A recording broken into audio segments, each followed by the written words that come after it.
T-R-U-F. Truth.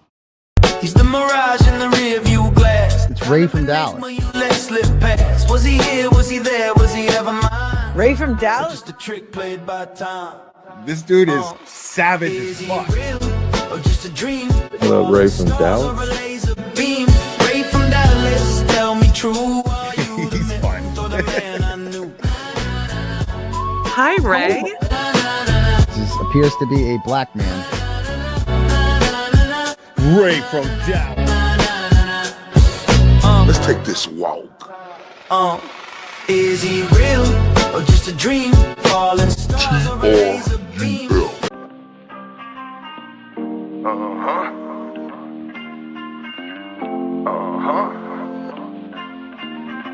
Go get him.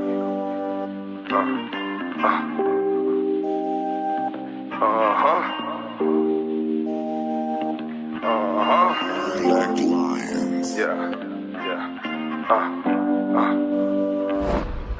How you figure you solid, nigga? Picture that. You ain't catching nobody's, nigga. Picture that. I pull up talking big shit on my masterpiece, shit, I'm body, nigga. Picture that. You niggas got bitch ways, click up with your niggas, now you war ready. Take them niggas out the picture, check his car, he gon' cop a plea with you, where all that energy. I ain't never told shit on nobody, you're rider, that shit in my DNA. I ain't never wrote statements or took the stance, on my time they took me away.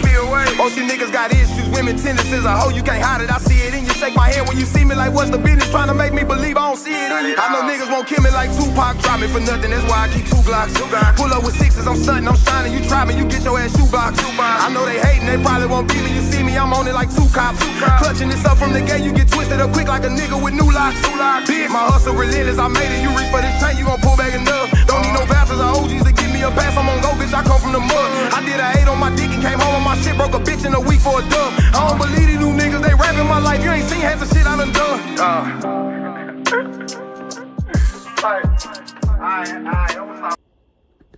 You're a daily if you do. You're a daisy if you do. But I ain't got shit to prove. Blue dust, gold tooth, Lil Bruce, smile sharp enough to choose. Bang, bang, right through your cool.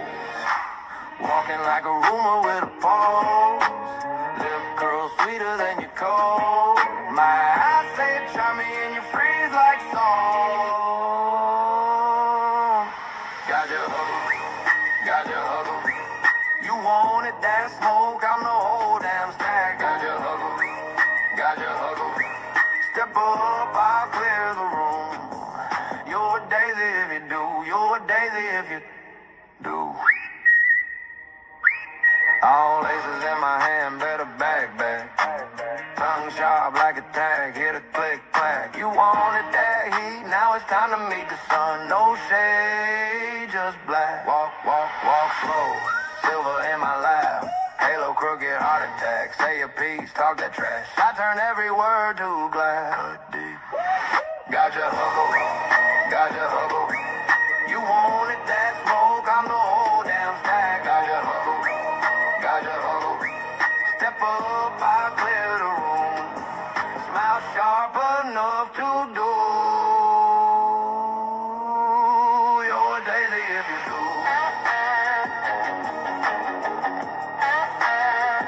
You're a daisy if you do.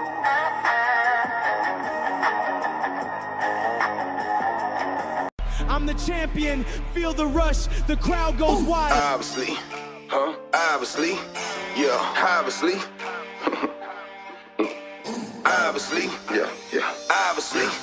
Tell them, obviously. I know these niggas don't want me to win, but I'm sorry, G. I know they thought I wouldn't come back and pose on them hoes, but nigga, it's time to eat. I got a vendetta. Any one of you niggas, I been better. Got them gritting they teeth without gritting at them. Took a second away from the table, it's time to feast. Heard they was mumbling, talking up under their breath. That nigga a hoe, he soft. That nigga lame. That nigga bitch, he puss. I stood on business, that's law. I had them running that booth and tucking they tail and scared to put me on a song. I had them cuffing they bitch and thinking I hit. Shit, boy, what you on? Couple years off, and I'm back in this motherfucker, nigga. Do somebody, then fuck your recognition. You don't like I'm spitting, nigga, better shoot somebody. The game and full of clowns, I don't believe you sucker niggas. Better leave me be okay. Niggas better watch their speech, okay? You better than me, no way, Jose. I could be cutthroat and I'm all out, but I let them get paid for a minute. Let them look gang for a minute, but really they hate cause I never look lame for an image. Never be fake, I'm a realist, I'm solid. I went out and got it, I promise I'm with it. Want me to switch up and get soft on so you can make it, I promise I get it. I know some secrets I never tell, but most of you rap niggas got bitch ways. Quick to tell on you, get jammed down, couldn't sit down 5-6 days. Put him and him in a crossway, but a gang member on display. That's the same nigga with an AK on the block yelling out gunplay. That's the same nigga with a trap house and he been through it so he no pain. Look in the face of a realer, laws come questioning me, I don't know names. Bitch, I really come from the trenches. Kathleen crashed out like road rage. Bitch, I snapped that and got life in the pen, cause most of you niggas got hoe ways. Man, see, most of these niggas got hoe ways. A lot of these niggas be out here faking and fucking on these motherfucking tracks, talking that gangster shit. You too young to be done been through something, young nigga. You too young to be done been through something, nigga. Don't tell me about what you done been through, nigga. You ain't never stood over nothing. Nigga, you don't have nightmares at night, nigga. This shit sound good on the track. Man, shout out to everybody on here from that 214 to across the pond, you understand me? Shout out to Pretty Kooky. Shout out to Melinda Reynolds in the building. Shout out to Ray's Bandana. Shout out to Helen Keller. Shout out to all you beautiful ladies and all the beautiful people that's in the building, right? But oh man, hold up, wait a minute. Let me put some Pretty Kooky in it. Hold up, aka Jamie James, and you understand me? You're a daisy and you know. Everybody, this is my shit now. Hey, everybody throw up them hearts for Pretty Kooky. This all her right here. You're a daisy and you know. Hold up. You're a daisy if you do. You're a daisy if you do. But I ain't got shit to prove. Blue dust, gold tooth, little Bruce, smile sharp enough to choose. Bang, bang, right through your cool. Walking like a rumor with a pulse. Lip curl sweeter than your cold. My eyes say try me and you freeze like salt. Got your huggle. You want it, that smoke, I'm the whole damn stack. Got your huggle. Step up, I'll clear the room. You're a daisy if you do. You're a daisy if you do. All laces in my hand, better back. Tongue sharp like a tag, hit a click, clack. You wanted that heat, now it's time to meet the sun. No shade, just black. Walk slow, silver in my lap. Halo, crooked, heart attack. Say your piece, talk that trash. I turn every word to glass. Got your huggle. You wanted that smoke, I'm the whole damn stack. Got your huggle. Step up, I clear the room. Smile sharp enough to do. You're a daisy if you do.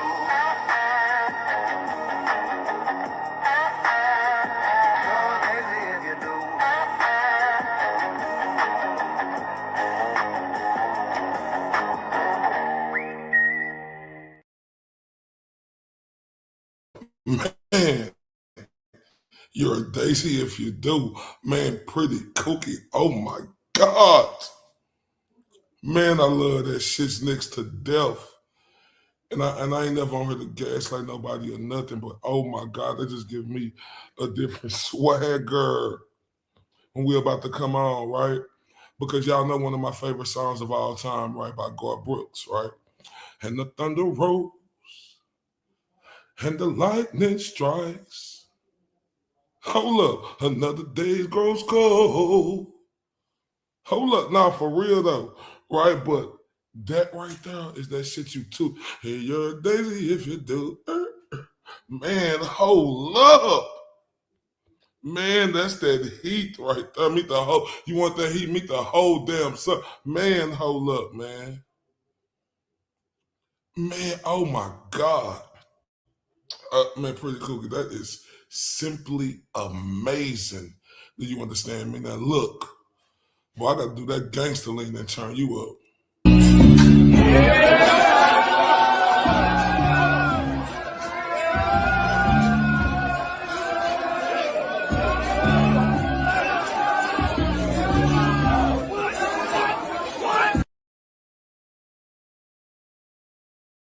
Man, hold up. Man, y'all know we had to do that. Shout out to you, Pretty Cookie, and that's getting played every time. You're a daisy if you do. Hold up. You wanted that heat, meet the whole damn sun. Did you hear me? Hold up, written everything by Pretty Cookie, and it is fucking amazing. And it got me turned up, y'all. Now look, I love her so much because she always just contributing and supporting and stuff, y'all. So when I'm rocking with somebody, like I'm rocking with them, right? Because that's just me. It ain't about what I could get back in return. It's about somebody rocking with me. I'm rocking with them. So hold up. Before we get this show started, Pretty Cookie, you're a daisy if you do. You're a daisy if you do. You're a daisy if you do. But I ain't got shit to prove. Blue dust, gold tooth, little Bruce, smile sharp enough to choose. Bang, bang, right through your cool. Walking like a rumor with a pulse.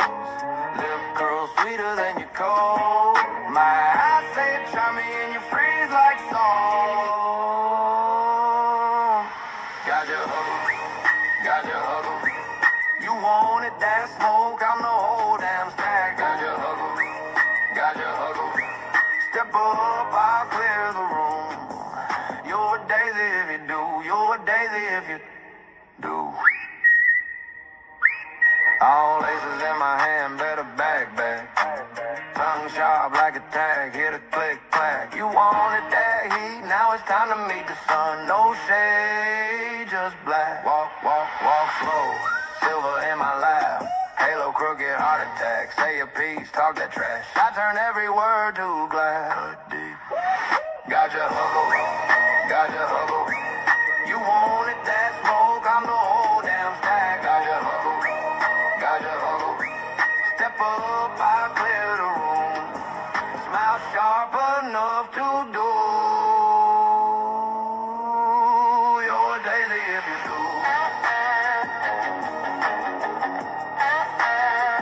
You're a daisy if you do.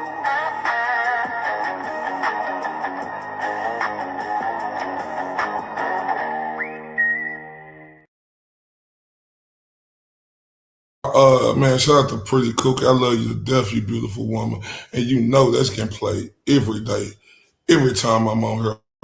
Because that is the hold up, Pretty Cookie. I didn't do this, you did this. But guess what? Because that is the truth. Hold up. The whole truth. Hold up. And nothing but the truth. Oh, this how it work too, y'all. Oh, that's how she coming. That's how it work too, y'all. That's how she coming. Now, thank you, for blessing me, to be able to play that. Oh my God. Let me tell y'all something, right? This is, what that song, it got me so turned, right? Like I be lit for real in real life. Especially like when you finna, do something that's like, and you got to get yourself crunk up for it, just like saying a fight or something, right? Walking down to the ring, y'all know I cover boxing, right? Walking down to the ring, that shit right there make me want to come knock somebody the fuck out. Real talk. It had me so lit like that. Beautiful music, but it just give you that beat, and you just, if you do, hold up. Man, I want everybody to know I love and appreciate everybody who rock with me, man. Man, y'all are everything to me, and I appreciate you. And I am so grateful of y'all presence. I am very humble. And I want y'all to know I'm very humble. And for everybody who gonna catch the replay, man, let me turn up for y'all.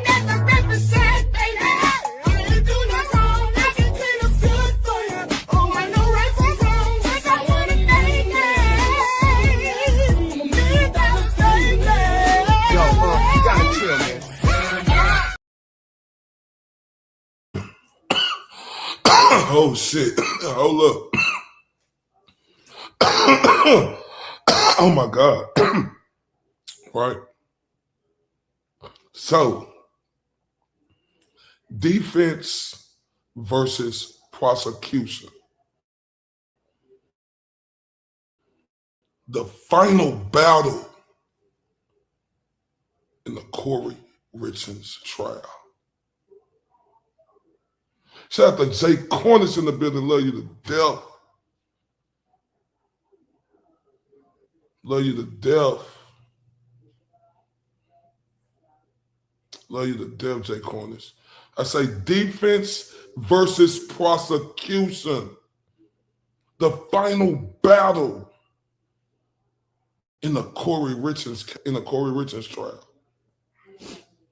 Closing arguments tomorrow, ladies and gentlemen. Right? Kouri Richins case, defense versus prosecutions. Hold up. Y'all know Pretty Cookie do a lot, right? Y'all know my slogan. Let's take this walk. Right?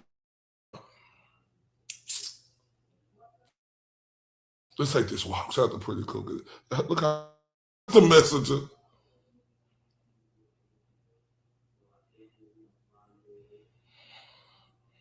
Let's take this walk. Oh my. Right.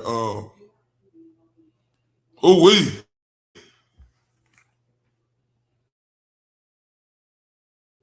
One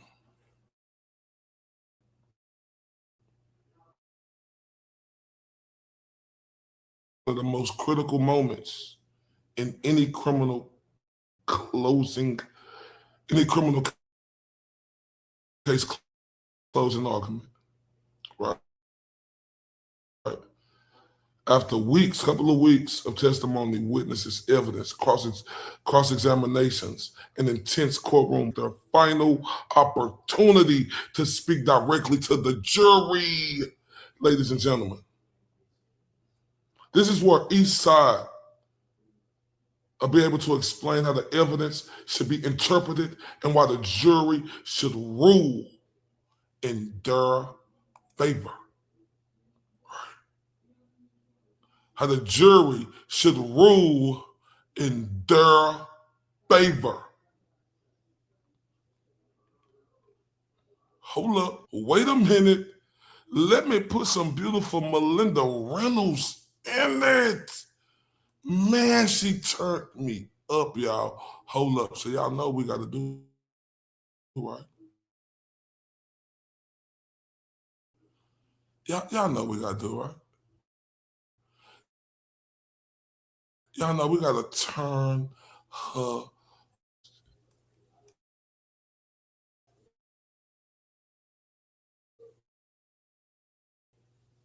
Oh, sorry. Can y'all hear me? Can y'all hear me?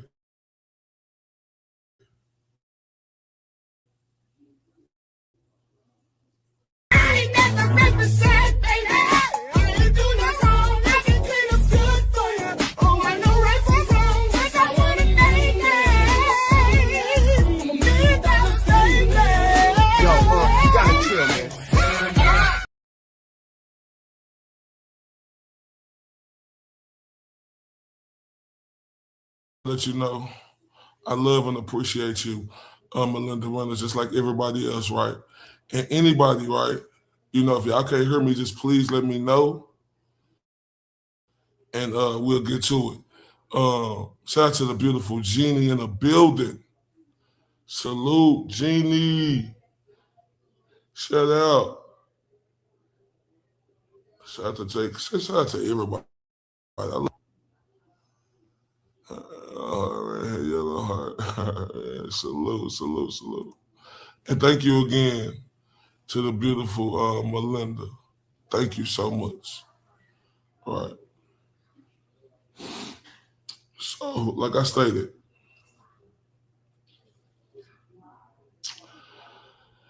closing arguments, ladies and gentlemen, are not by presenting new evidence, right? It's not about presenting new evidence. Instead, they're about persuasion and interpretation. The prosecution will attempt to tie together the theory of the case, arguing that the evidence proves guilt beyond a reasonable doubt, They will highlight motive, opportunity, and the key pieces of evidence they believe show what happened.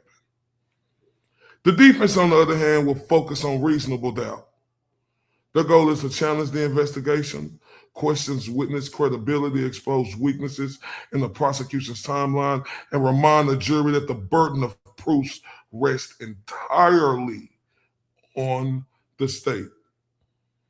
In any criminal trial, closing arguments can be incredibly powerful. Jurors have now heard everything the case has to offer. These final statements help them organize the evidence and determine whether the prosecution truly met its burden of proof, right? For the jury, the law is clear. If there's any reasonable doubt, the verdict must be not guilty. That is why closing arguments often become the most emotional and intense part of a trial. It is the final moment where each side fights to shape how the jury understands everything they have heard. Now the question becomes, ladies and gentlemen, did the prosecution prove their case, or did the defense create reasonable doubt? With closing arguments beginning today or tomorrow, if you're on Central or Eastern Standard Time, the fate of Kouri Richins will soon be placed entirely in the hands of the jury.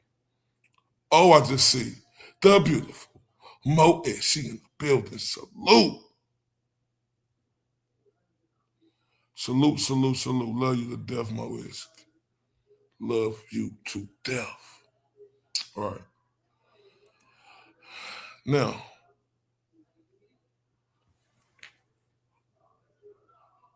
what I understand, right? You know, what I understand, right? With the prosecution, what I understand, the burden of proof. This is 10 things, right? In the closing argument, right? That the prosecution has to do. The burden of proof. The burden of proof, what they must prove. The prosecution must convince the jury that the evidence proves guilt beyond a reasonable doubt. And the explanation for that: in America, the government carries the entire burden. The defendant does not have to prove innocence, testify, or explain anything. If the prosecution leaves even a reasonable doubt in the jury's mind, the law says the verdict must be not guilty.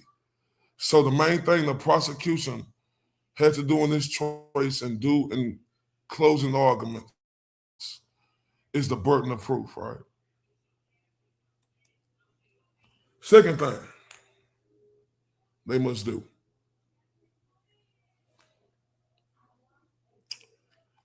create the timeline, a clear timeline. What they must prove: the prosecution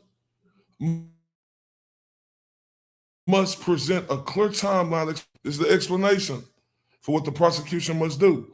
Juries need a story that makes sense from beginning to end.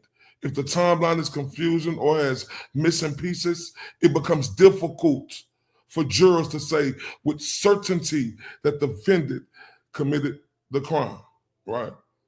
Is this the truth? Is this the truth? Third thing that the prosecution must prove in its closing argument: motive. Motive. They must prove motive. The prosecution would try to show a reason why Kouri Richins would want Eric Richins dead. An explanation is motive isn't legally required to convict someone, but it helps jurors understand why weak or speculative. The defense will argue the prosecution is simply guessing, right? And to be fair, the prosecution has laid things out on the table about motive, right? To be fair. So we have to give them credit for that. The next thing they must have to do is, come on now. What next thing they must have to do is opportunity. What they must prove, the prosecution must show that the defendant had the opportunity to commit the crime. I was talking about transactions, right? They showed that, but they showed that they was talking about fentanyl, right? And the explanation, even if someone had a motive, they still must have had the chance to carry out the act. If others had access or the circumstances don't clearly point to one person, that creates doubt for the jury. So if you think Kouri Richins is guilty tomorrow in closing arguments, the opportunity in that closing argument has to be powerful, right? Powerful. The motive, powerful. Opportunity. And next one, y'all, the means. The means.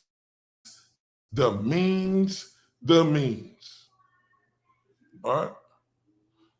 The prosecution must prove the defendant had access to the method used to commit the crime. Explanation. The actually carry out the act being alleged. If the prosecution cannot clearly connect the defendant to the method used, jurors may struggle to believe the theory of the case. So what I know by talking to a lawyer, specifically, right? The means is a lot. So in that closing argument tomorrow, right, the prosecution is going to have to lay it out in a way that is going to hit hard for them jurors on the means. And the next one, my people, credible witnesses. This is what I struggle at with the prosecution. I struggle with a lot with the prosecution. But can I say they hit some areas like they're speculative and make you say, yeah. To some people, they hit them all. I'm telling you, to some people who I talked to about this case and who follow this case, they hit them all. But credible witnesses, this is super important, especially when you have star witnesses. The prosecution must convince the jury that their witnesses are reliable and truthful. Oh, wait. This is where I'm struggling, right? I'm not capping. And they say the explanation, witness credibility can make or break a trial. If jurors believe a witness is lying, exaggerating, or unreliable, it can weaken the entire case built around the testimony. Oh, wait.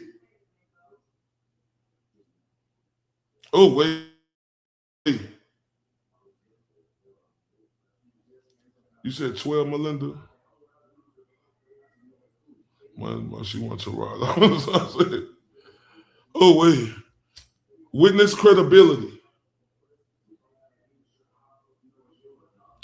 The prosecution must convince the jury that their witnesses are reliable and truthful. Oh, wait. Witnesses' credibility can make or break a trial. If jurors believe a witness is lying, exaggerating, or unreliable, it can weaken the entire case built around that testimony.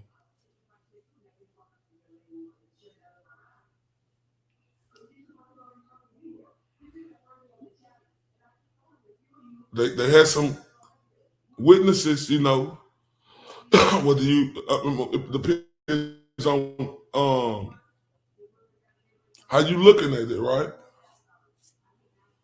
Depends on how you looking at it. Is they credible?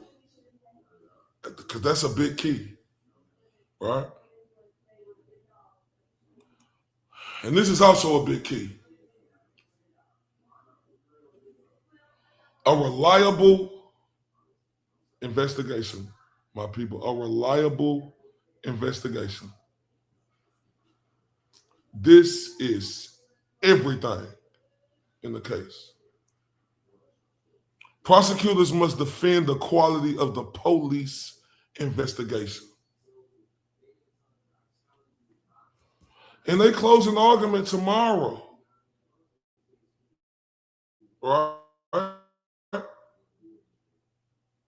by the prosecutor,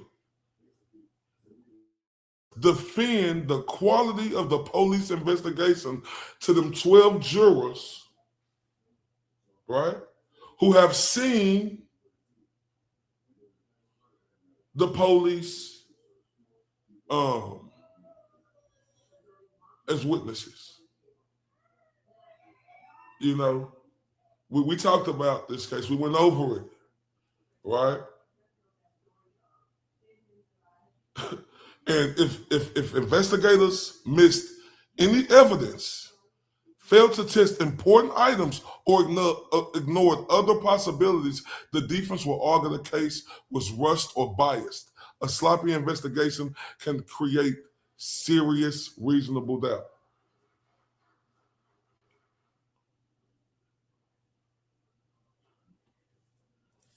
I'm not gonna let that prosecutor, you can tell he's a good lawyer, solid.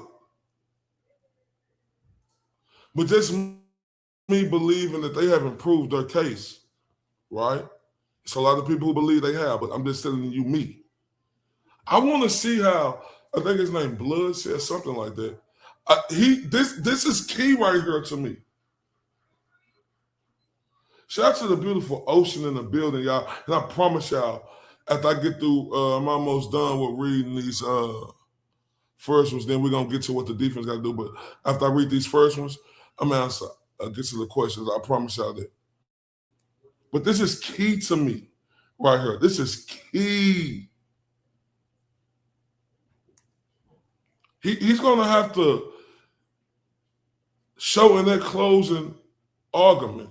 He might. I mean, to me, if I'm a juror, right?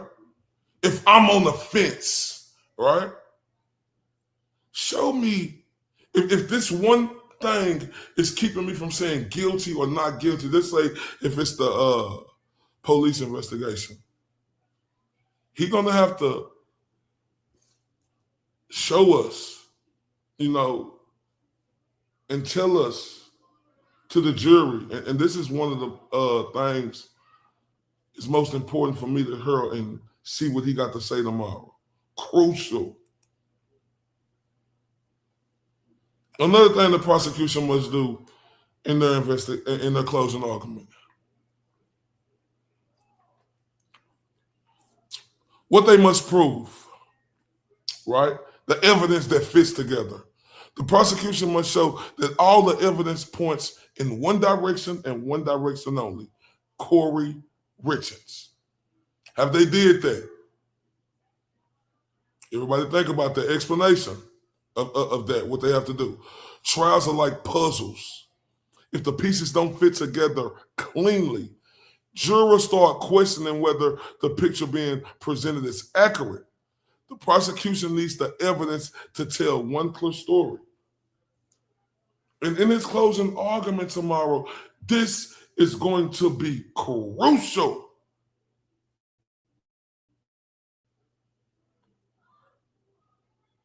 crucial. And look,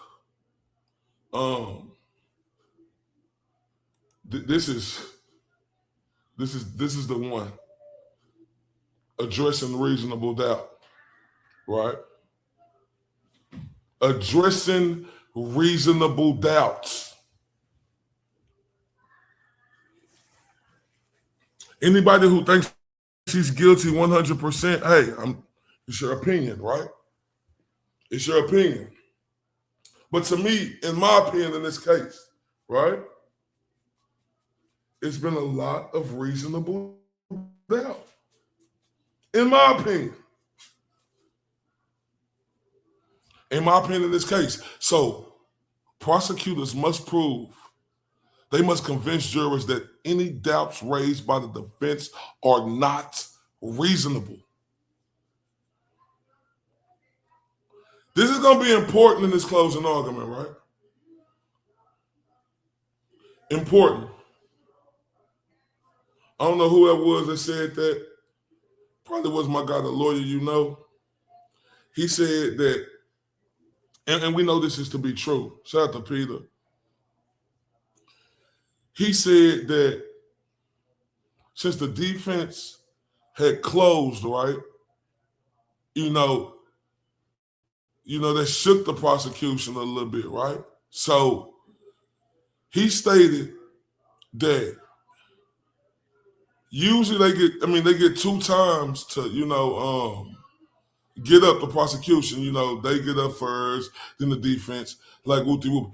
He said if he is the prosecution, he will say everything, like he will damn near do the whole thing the first time he up there. Because he don't know if the defense is going to do anything. I mean, we know they're going to say a closing argument. But Peter was saying he don't know what they're going to do and how they're going to do. So he said the prosecution must get everything across. Don't wait on the defense to try to don't leave nothing out there that the defense could counterpunch you on, if that's a better way of explaining it. And remember, this is the explanation because the defense doesn't have to prove innocence. Their job is to simply raise questions. If those questions make jurors hesitate about what really happened, the law requires a not guilty verdict, right? That's what the law requires. This ain't me telling you this. This is what the law requires. And the last one on what the prosecution have to do, right, in this closing argument, the final narrative. They must give the jury the final story explaining how the evidence should be interpreted. Because closing arguments are the moment where everything's get tied together. Jurors have heard days or weeks of testimony, and now each side tries to give them a clear framework for understanding the case before deliberations begin. The final narrative, right? Because we do know that the prosecution will be able to go last again, right? And in most cases, they always go last. So they get the final narrative. And it must hit.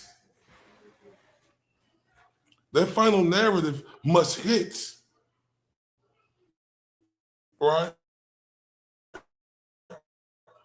Hard. Shout out to the beautiful Dorena in the building. Who else in the building? Madame Mayam in the building. Salute. Who else? I miss anybody? I want to make sure I miss nobody in here. Shout out to the beautiful Jordan in the building. Salute, beautiful. Salute, salute, salute. Now, as y'all see, right, that's what the prosecution must do, right? Because look on the screen. Closing arguments are tomorrow. Kouri Richins case. Defense versus prosecution. I was just saying your blondies was really good. Do you think that they can hit? Hey, that's what that's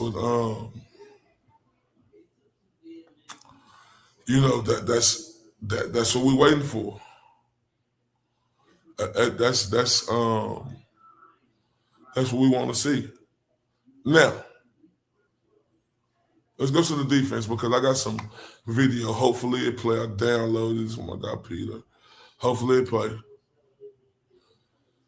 10 things the defense must deliver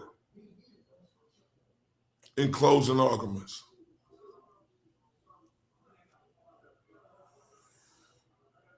And this is the reason why I say this. And this is real shit. 80% of the public, right, had this woman guilty, clear-cut, no debate.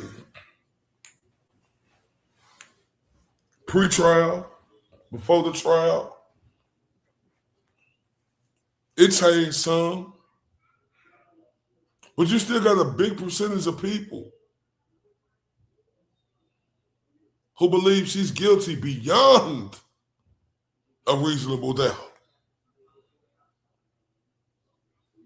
Now, 10 things the defense must do. They must deliver in closing arguments. They must reinforce the burden of proof. What the defense must argue, the prosecution alone must prove guilt beyond a reasonable doubt. And the explanation for that. The defense's most powerful point is reminding jurors that the defendant does not have to prove anything.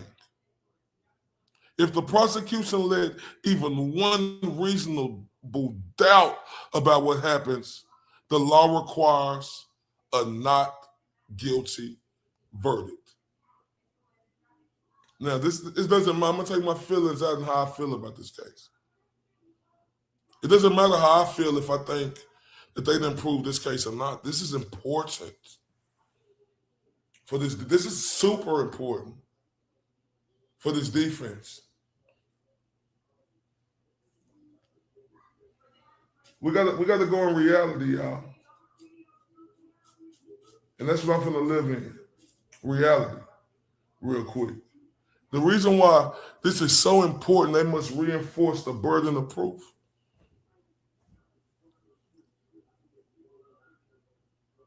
Is because she was already guilty in everybody's eyes before this trial even started, or most people's eyes.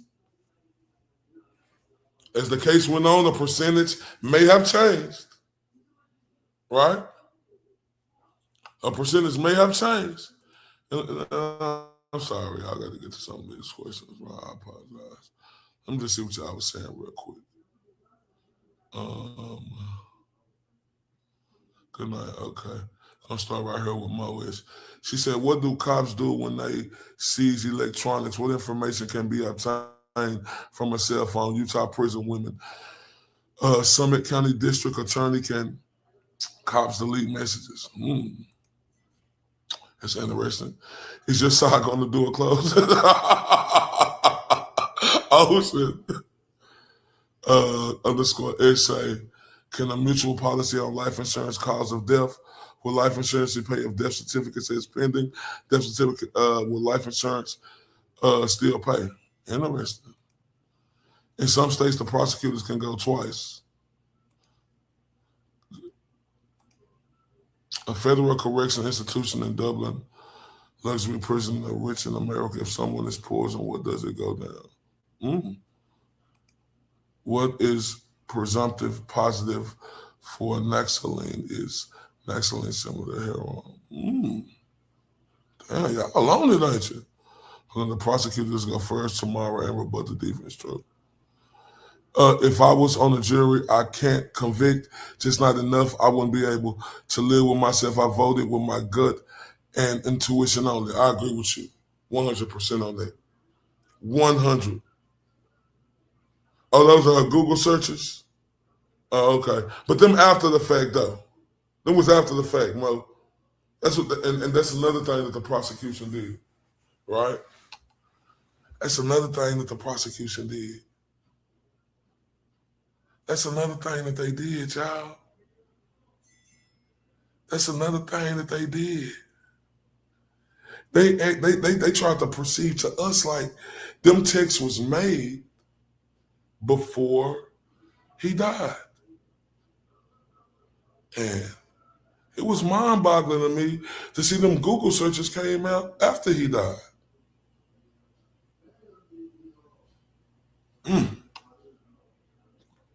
Okay, I'll come back to the comments. Madam said, do you think the walk the dog letter will seal it for the jurors? Me personally, I don't think so.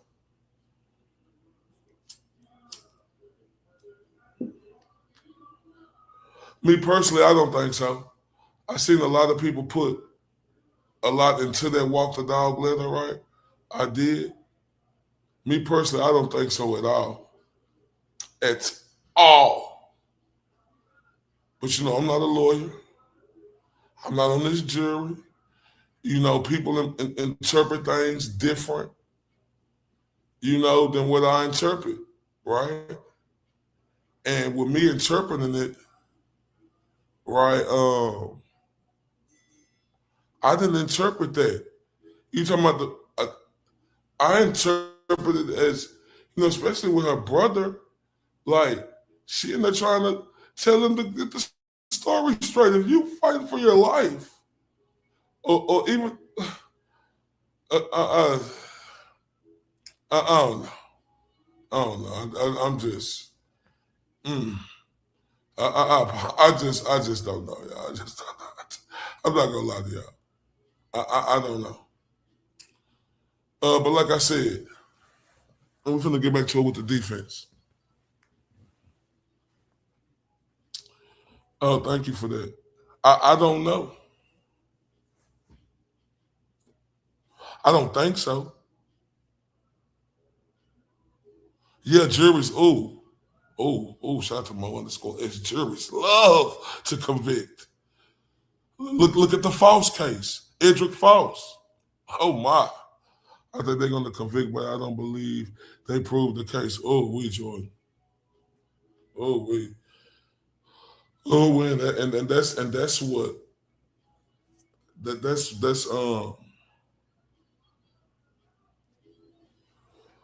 what got a fire inside me right now.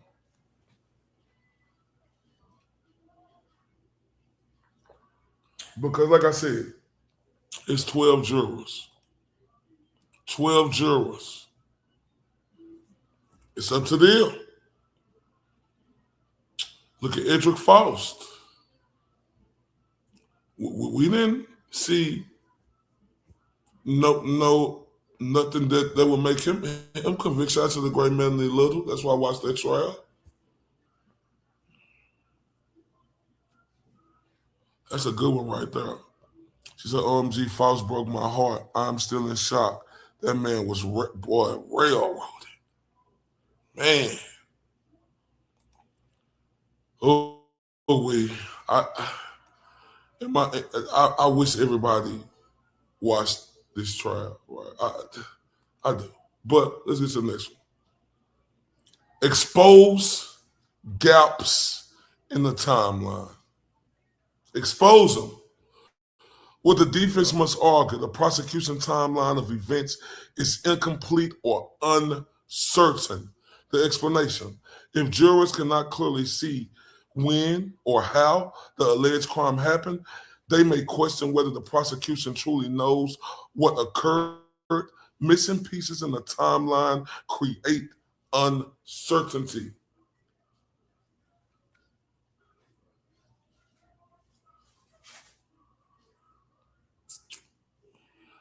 And that's true. And I've seen a lot of that. But the one thing I think about, if people really looking at the letter of the law, right? The burden to convict is on the prosecution, right? Defense don't have to prove nothing. They just got to rebuttal and show it's not true. So, with me, surprised, yeah, that the defense didn't put on a defense. But did it do anything to me? I'm like, no. Because when I actually looked at the trial, it looked like the prosecution was on the defense more than the defense. Hey, that's just my opinion. It's my opinion. I don't know. It's just my opinion. Right? And this is a big one. It must challenge the motive. The prosecution theory about why the crime happened is speculation. That's what the defense must argue. And the explanation for that, people can have financial issues, relationship problems, or disagreements without committing murder. The defense will argue that motive alone is not proof of guilt. Oh, whoa, whoa. Oh, whoa, whoa.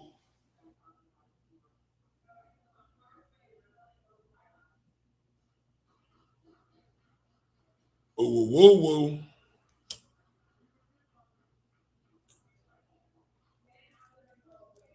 Oh, whoa, whoa.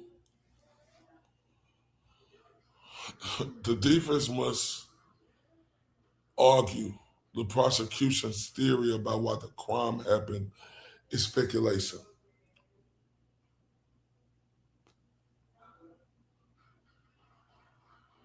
They have to argue that. Even though I've seen a lot of lies, a lot of people being very deceiving, untruthful.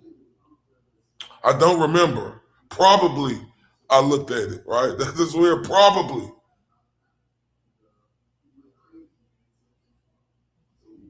All them people was testifying against her, right? And sometimes, and if you're a human, right? Just think about this. Let's be humans. Let's be humans. If you hear a bunch of people coming up here saying things about one person, sometimes as a human, you be like, man, it must be true. But that's as a human, though. That's just a human. You would think that, but as a juror, you must look at the evidence. But as a human, could human nature take over your civil duty? I think so. It's just me being honest. If me on her saying that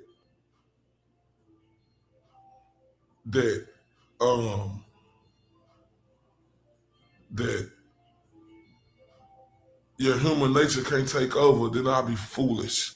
I'll be lying. Right? So this must be real strong with conviction. I mean, the next thing they must do, the defense. And I hope this right here is attack the investigation, right? The defense must argue law enforcement may have made mistakes during the investigation. Explanation. If the investigators overlook evidence, fail to test items, or focused on one suspect too early, the defense will argue the case was built on assumption rather than facts. Right. Man. What the defense must argue, law enforcement may have made mistakes during the investigation. If the investigators overlook evidence, fail to test items, or focused on one suspect too early, the defense will argue the case was built on assumptions. Now, me being a human, Well, I'm gonna say this first. Me watching this case, I see these investigators failed miserably. My opinion. All right. I seen them fail miserably.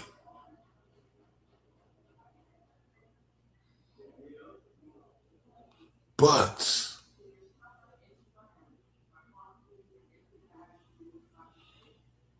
what is them jurors thinking? Yeah, it wasn't no fentanyl found in the home, but Kouri and Eric.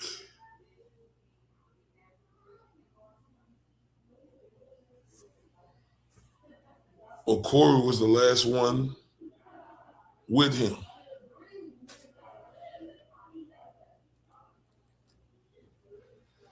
Is the human nature gonna take over? She was the last one with him.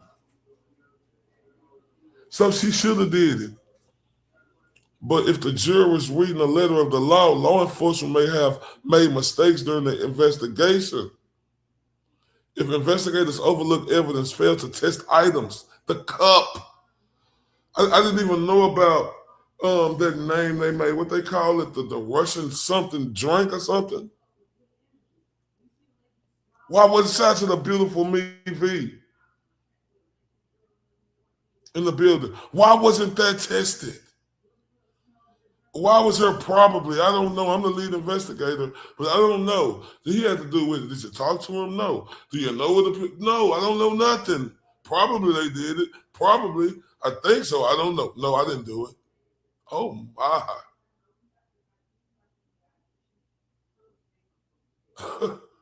If you're a juror looking at this case, this right here, it's important for the defense to nail. I'm talking about nail this. Hold up. Wait a minute. Let me put some underscore S in it. She just turned me up. She say, even though she did it, I hope your girl gets acquitted. Shout out to the beautiful underscore S real quick, y'all. And let's turn up for her. And look, we're going to take a quick break, right? It ain't going to be that long. About a minute or something. But shout out to the beautiful, pretty Kookie, man. With this new banger, man. Shout out to her. With this new banger, man. Man, I put that on everything I love. Shout out to Pretty Kookie with this new banger. You're a daisy if you do. I got to turn you up to that underscore S, and we'll be back in a minute or something. You're a daisy if you do. You're a daisy if you do. But I ain't got shit to prove. Boo dust, gold tooth, Lil Bruce, smile sharp enough to choose. Bang, bang, right through your cool. Walking like a rumor with a pulse. Lip curl sweeter than your cold. My eyes say try me and you freeze like salt. Got your huggle. You wanted that smoke, I'm the whole damn stack. Got your huggle. Step up, I'll clear the room. You're a daisy if you do. You're a daisy if you do. All aces in my hand, better back. Tongue sharp like a tag, hit a click, clack. You wanted that heat, now it's time to meet the sun. No shade, just black. Walk slow, silver in my lap. Halo, crooked heart attack. Say your piece, talk that trash. I turn every word to glass. Got your huggle. You wanted that smoke, I'm the whole damn stack. Got your huggle. Step up, I clear the room. Smile sharp enough to do. You're a daisy if you do.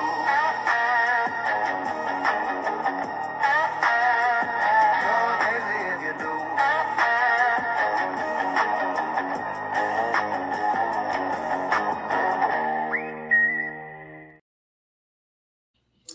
Man, hold up.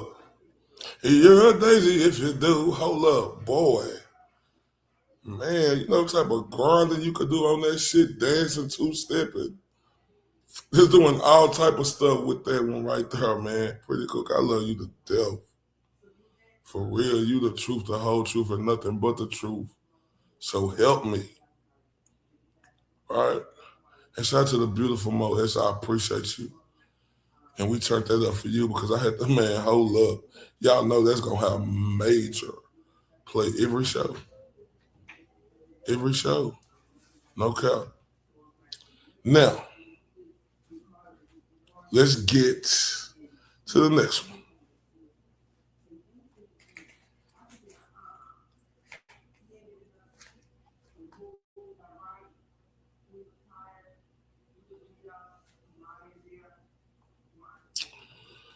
The next one is question witnesses' credibility. Oh my God.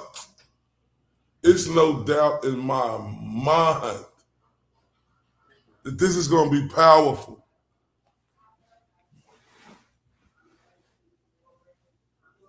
And it's going to be the reason why she found not guilty, not just on this one, but on a lot of them. Because it's a lot there, right? It's a lot there. What the defense must argue, some witnesses may be unreliable or biased. Oh, really? Name all of them. Go down all of them. The explanation, jurors must decide whether they trust what witnesses said. If a witness gave inconsistent statements, has credibility issues, or may benefit from testifying, the defense will highlight that. Oh my.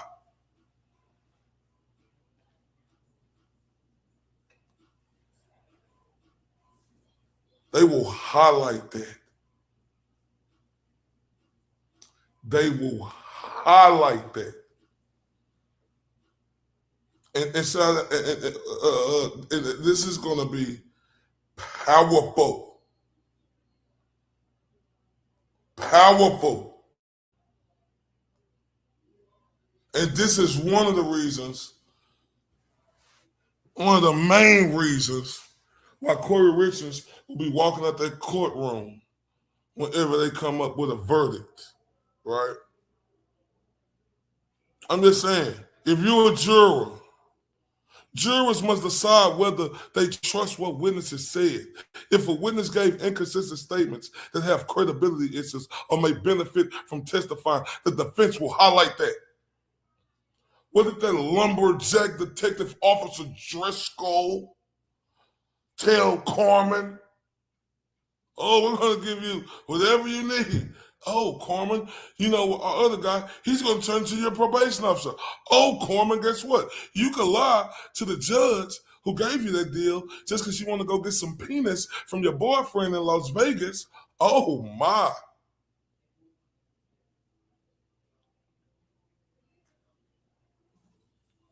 Oh, y'all didn't know about that, though, right? Defense called her back on cross-examination.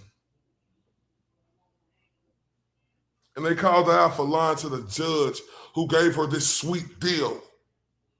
Lied to her. Right? Said she had to do something else, but she was really going to Las Vegas to get some peanuts from her boyfriend. No, Kouri had no witnesses, and she didn't need to, in my opinion. It seemed like them was her. Even though they were saying stuff against her, but the defense made them like they were their witnesses. Man. Oh, my God. Let's go to the next one. All right. The lack, right? And this is important. This is real important, right? They must emphasize the lack of direct evidence. Shout out to the beautiful Charlie Rachel in the building. Right? What the defense must argue, there may be no direct proof connecting the defendant to the crime. Where's the proof? Explanation. Direct evidence would include something like video footage or a clear eyewitness. If the case relies mostly on circumstantial evidence, the defense will argue the multiple explanations are possible. And we definitely know this is circumstantial evidence, right? But we've seen what happened to Edric Frost. We've seen what happened to a lot of people. Boy, if they don't like you, boy, you're guilty. And this one thing I seen about pretty white women. I'm sorry, pretty white women. Y'all got that jacket on y'all back. But if you're pretty, boy, the public don't like you. And if a crime happened, they gonna immediately think you're guilty. That's the truth. What you want me to lie about it?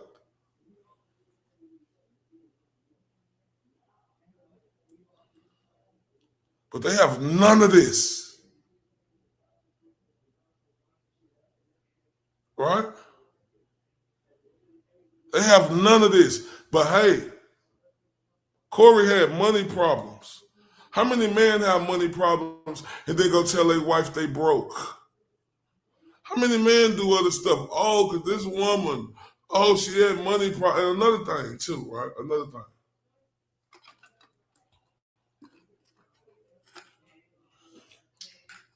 This is crucial. They always talk about Kouri took out that she stole that $200,000, right? Oh, if you watch this case, you know they got made to be liars. There was a loan, and she paid it back with interest.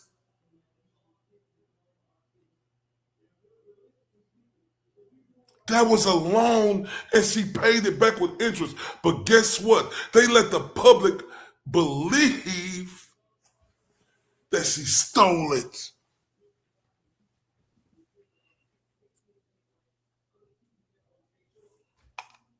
Oh, wait. Oh, wait. This is heartbreaking. When I think about it, this is heartbreaking. And that's all I heard. Everybody talking and saying and talking. Oh, she stole $200,000.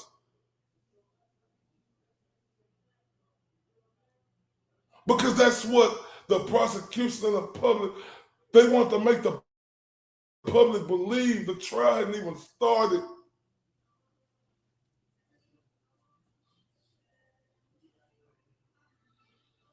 Oh my God. The next one.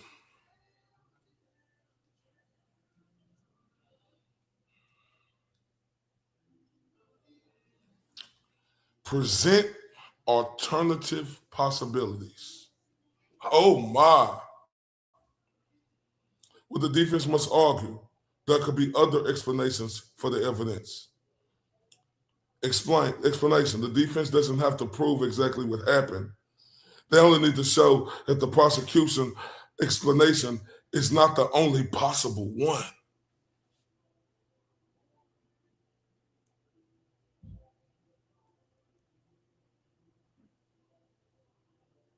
And we've seen that throughout this trial, right? The family was involved a lot. The family ran the investigation, right? We seen that. They having workers go over here to the house. It's supposed to be a crime scene, but you know, they got the redhead girl, I forgot her name. And she went over there to get the computer, right? When the police came that night, the crime scene was out, but they letting the sisters and everybody walk through the house when nobody's supposed to do that.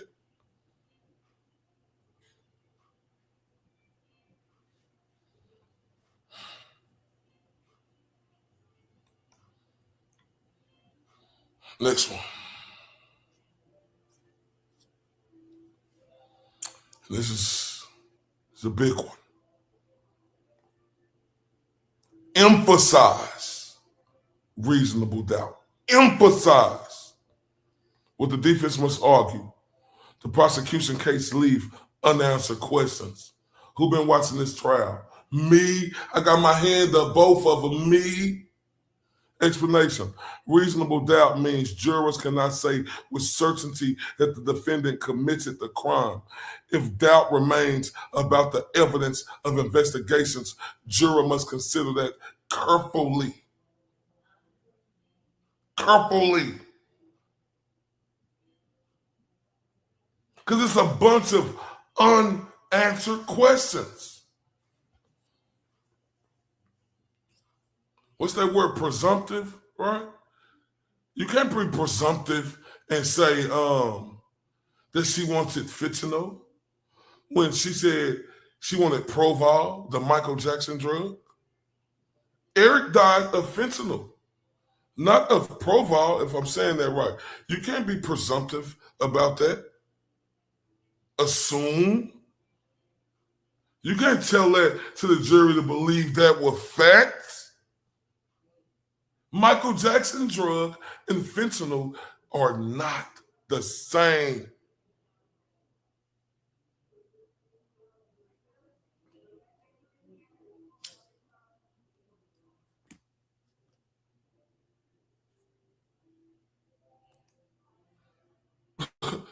That's a big one. And I know they're going to nail it in the coffin. I know they are. No doubt in my mind. But this is a big one too. Because, you know, all these women out here and men out here act like that they're just so freaking perfect angels. You know, they already committed Kouri to be guilty before this trial started because she had money problems. She was a terrible friend and she made some mistakes. But hey, we never made any mistakes in our life with money. We never did nothing like that. That doesn't make you a murderer. So, this is important. Oh, this is important. And this is the most one of the most important things to me, right? Humanize the defendant.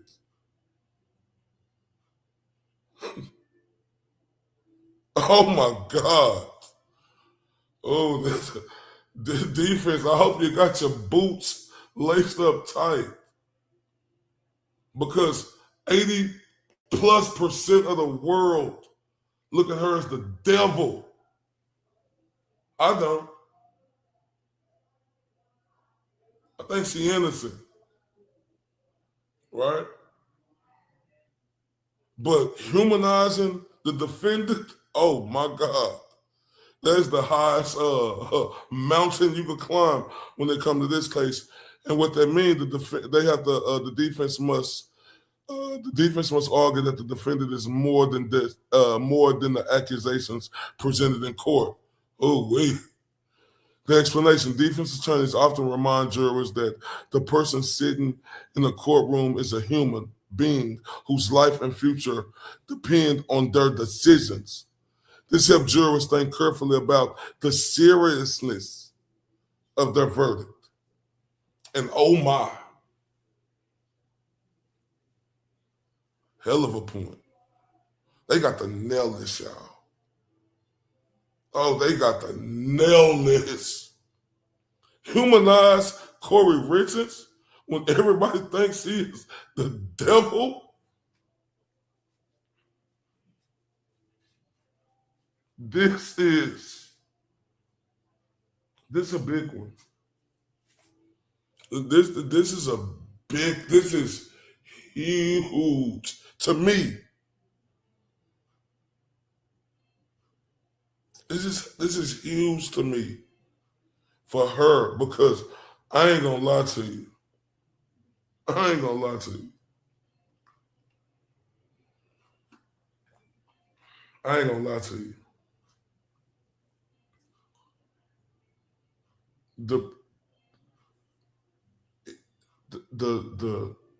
The force that's against her in being humanized right now,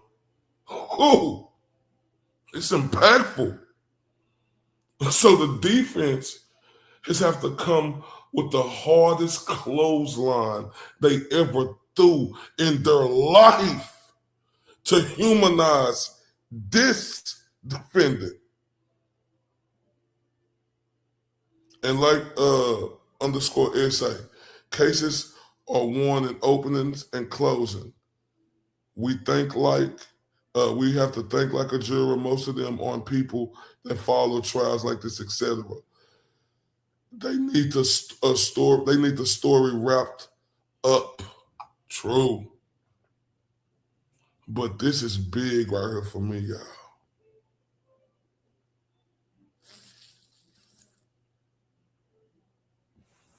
This is huge because it's a damn shame, you know. The lies, the $200,000 they say she stole, which was a loan that she paid back with interest. They lied about that. They left out that Carmen lied to the judge she got the deal from so she can go get some peanuts from her boyfriend.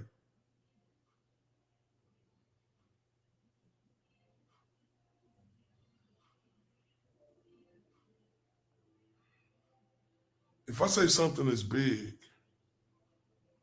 it's this right here, y'all. They're going to have to humanize this defendant and Kouri Richins, which I don't look at her like most of the public do because people think she's guilty. Even my guy Peter, he thinks she's guilty. He say he thinks he 80% thinks she did it, but he say he'll vote not guilty because probably and hopefully y'all hope that play.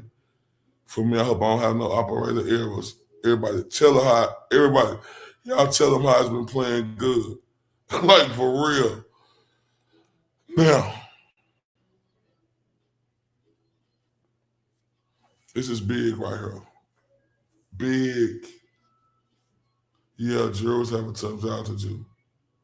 Remind jurors of their duty.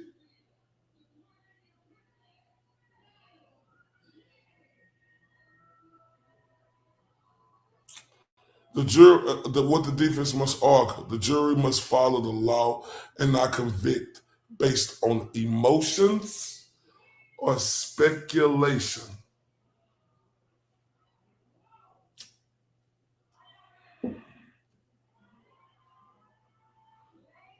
The defense must argue the jury must follow the law and not convict based on emotions or speculation.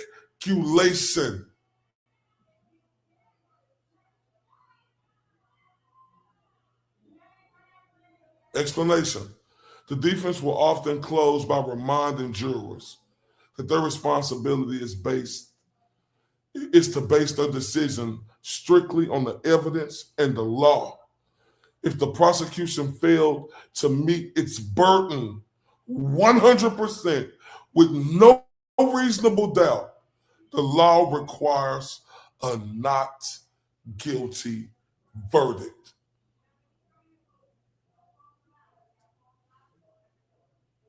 Oh my. And you, oh my. Oh my. Oh my.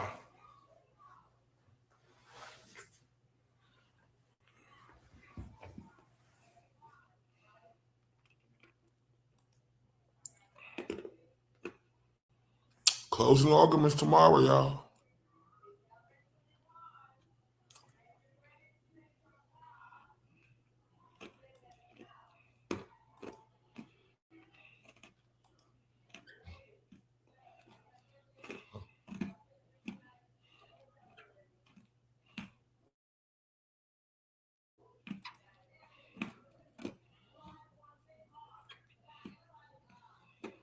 Hopefully, y'all, if this don't, and I want everybody to know too, tomorrow and going forward till this verdict is made, a lot of people may be at work, but this case mean everything to me, right? because being a part of this community is everything. I always watch trials and stuff, but just actually to be dived into it, to get schooled on the law, get corrected, is great.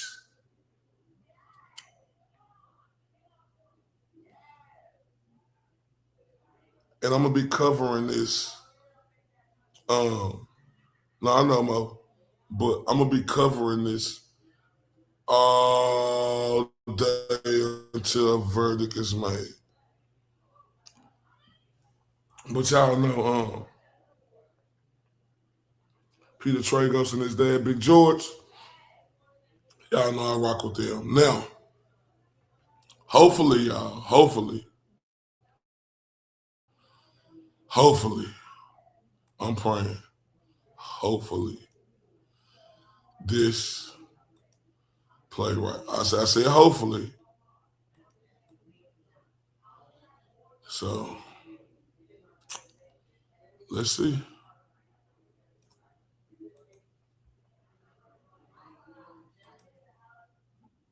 What's up, everybody? Welcome back into an episode of The Lawyer You Know. We have just heard the last of the evidence in Kouri Richins' case as the state rested. No, I'm not. So did the defense immediately. We're going to go through the entire week of witnesses. We're going to talk about some of the legal arguments that were made and the breaks that had to be taken throughout the week. But we're really also going to focus on the difference between a prosecutor's job and the defense attorney's job, and why we might not be saying the same thing if the prosecutors did the same thing the defense attorneys did in this case, where it seemed like they were going to call a bunch of witnesses. It seemed like they were going to put on a bunch of evidence, and then they didn't. Is that appropriate? Who? Man, say, cuz be talking his shit, bro. Man, and listen, but this dude, man, shout out to Big George.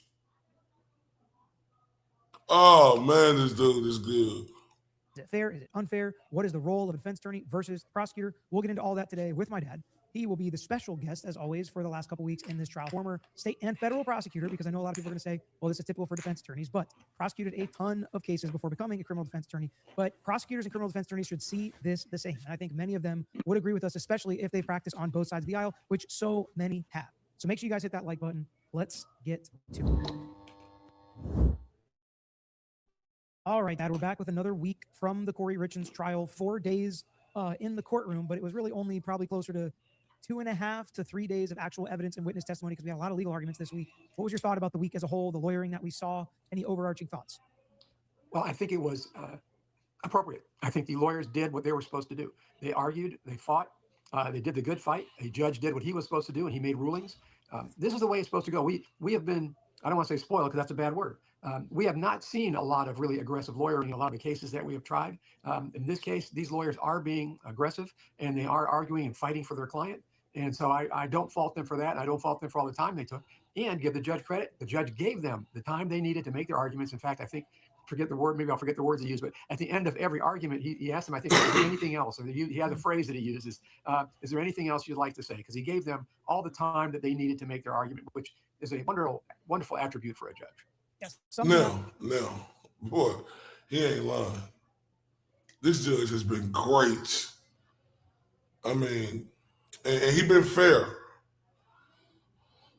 Some stuff, you may not think come in, but that happened in cases, right?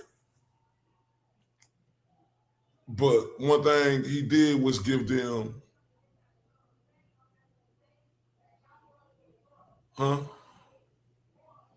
I do love everybody in the building.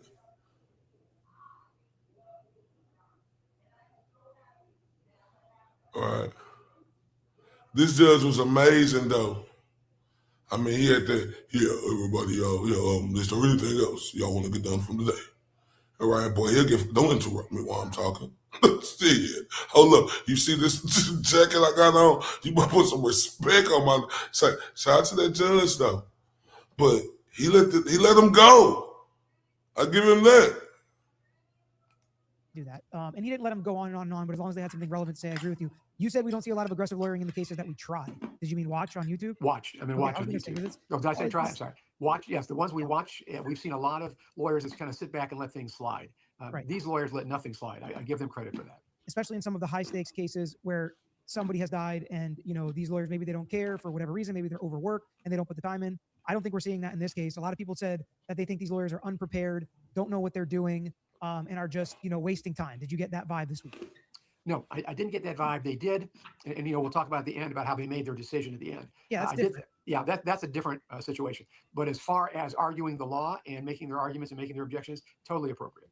Yeah, and it's really more with their presentation and demeanor. I think people get frustrated with, and their client, which I can understand. Sometimes the actual presentation and demeanor was not the best, not the way I would love it, or the lawyer I'm necessarily drawn to, but I think they fought hard. I think they came up with the best arguments that they could. They didn't just let their client get steamrolled. They had a strategy, whether you agree with it or not. They had a strategy. They executed the strategy as best as they could. I think this was the best fight they could have put up, which is really all you can ask for from your defense attorney. Boy, you ain't lying. Boy, Peter hit the nail in the coffin. This was the best fight a defensive team could put up, and they were swinging. I mean, I agree 100%. I don't agree with everything that Peter says, right? But I'm not a lawyer. They know the law better than me. Like, lawyers know law better. You know what I mean? You have to agree with them, though. But I agree with 99.9% of everything he say.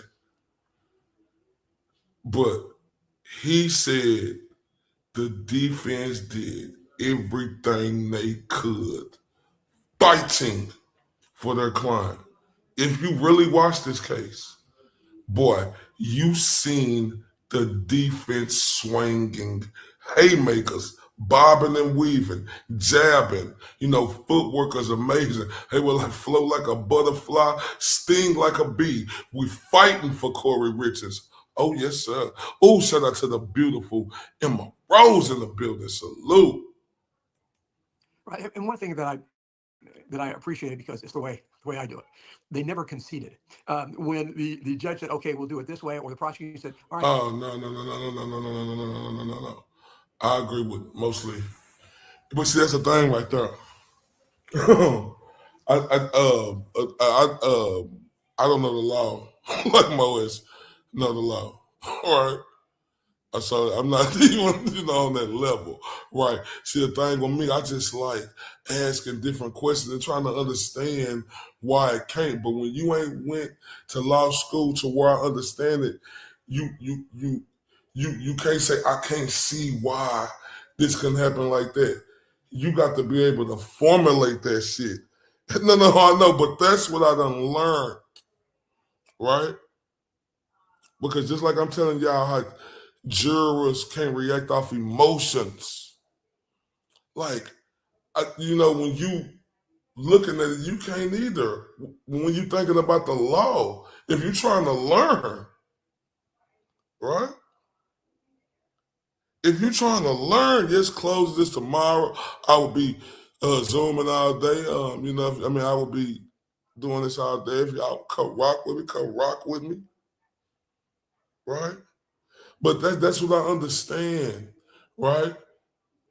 But the boy, lawyers got a hard damn job to do, right? They got a hard damn job to do. Because when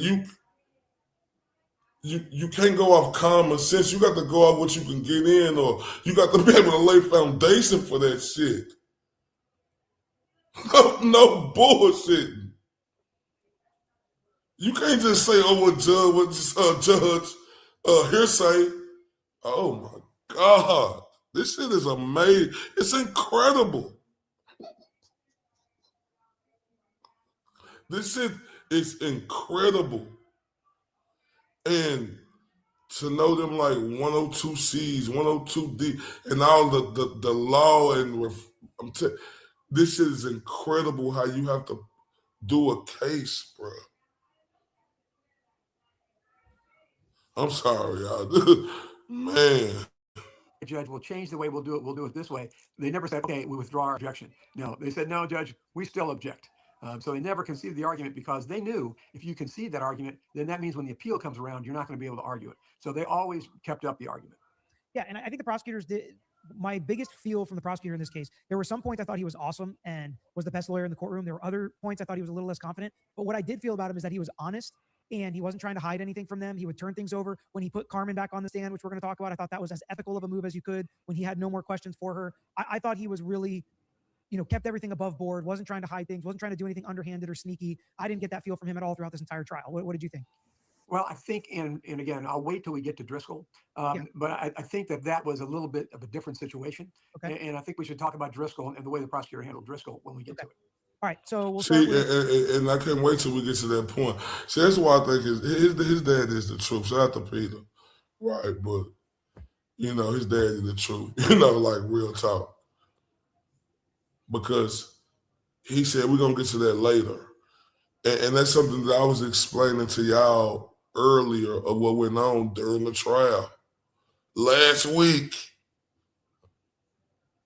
man, I ain't lying to you. These dudes are cold. They cold, bro. Cody Wright was the first witness this week, I think. And that was Eric's business partner. Right. And we knew he had to take the stand because they talked about him so much. They talked about how what the prenup said and what the prenup was going to do, whether he died of natural causes or whether they got a divorce. He also talked about, and again, talked about Eric being just a great guy, a wonderful guy, which, they want to paint Eric as a great guy. He said that I think the prosecutor talked about how the prosecutor conducted.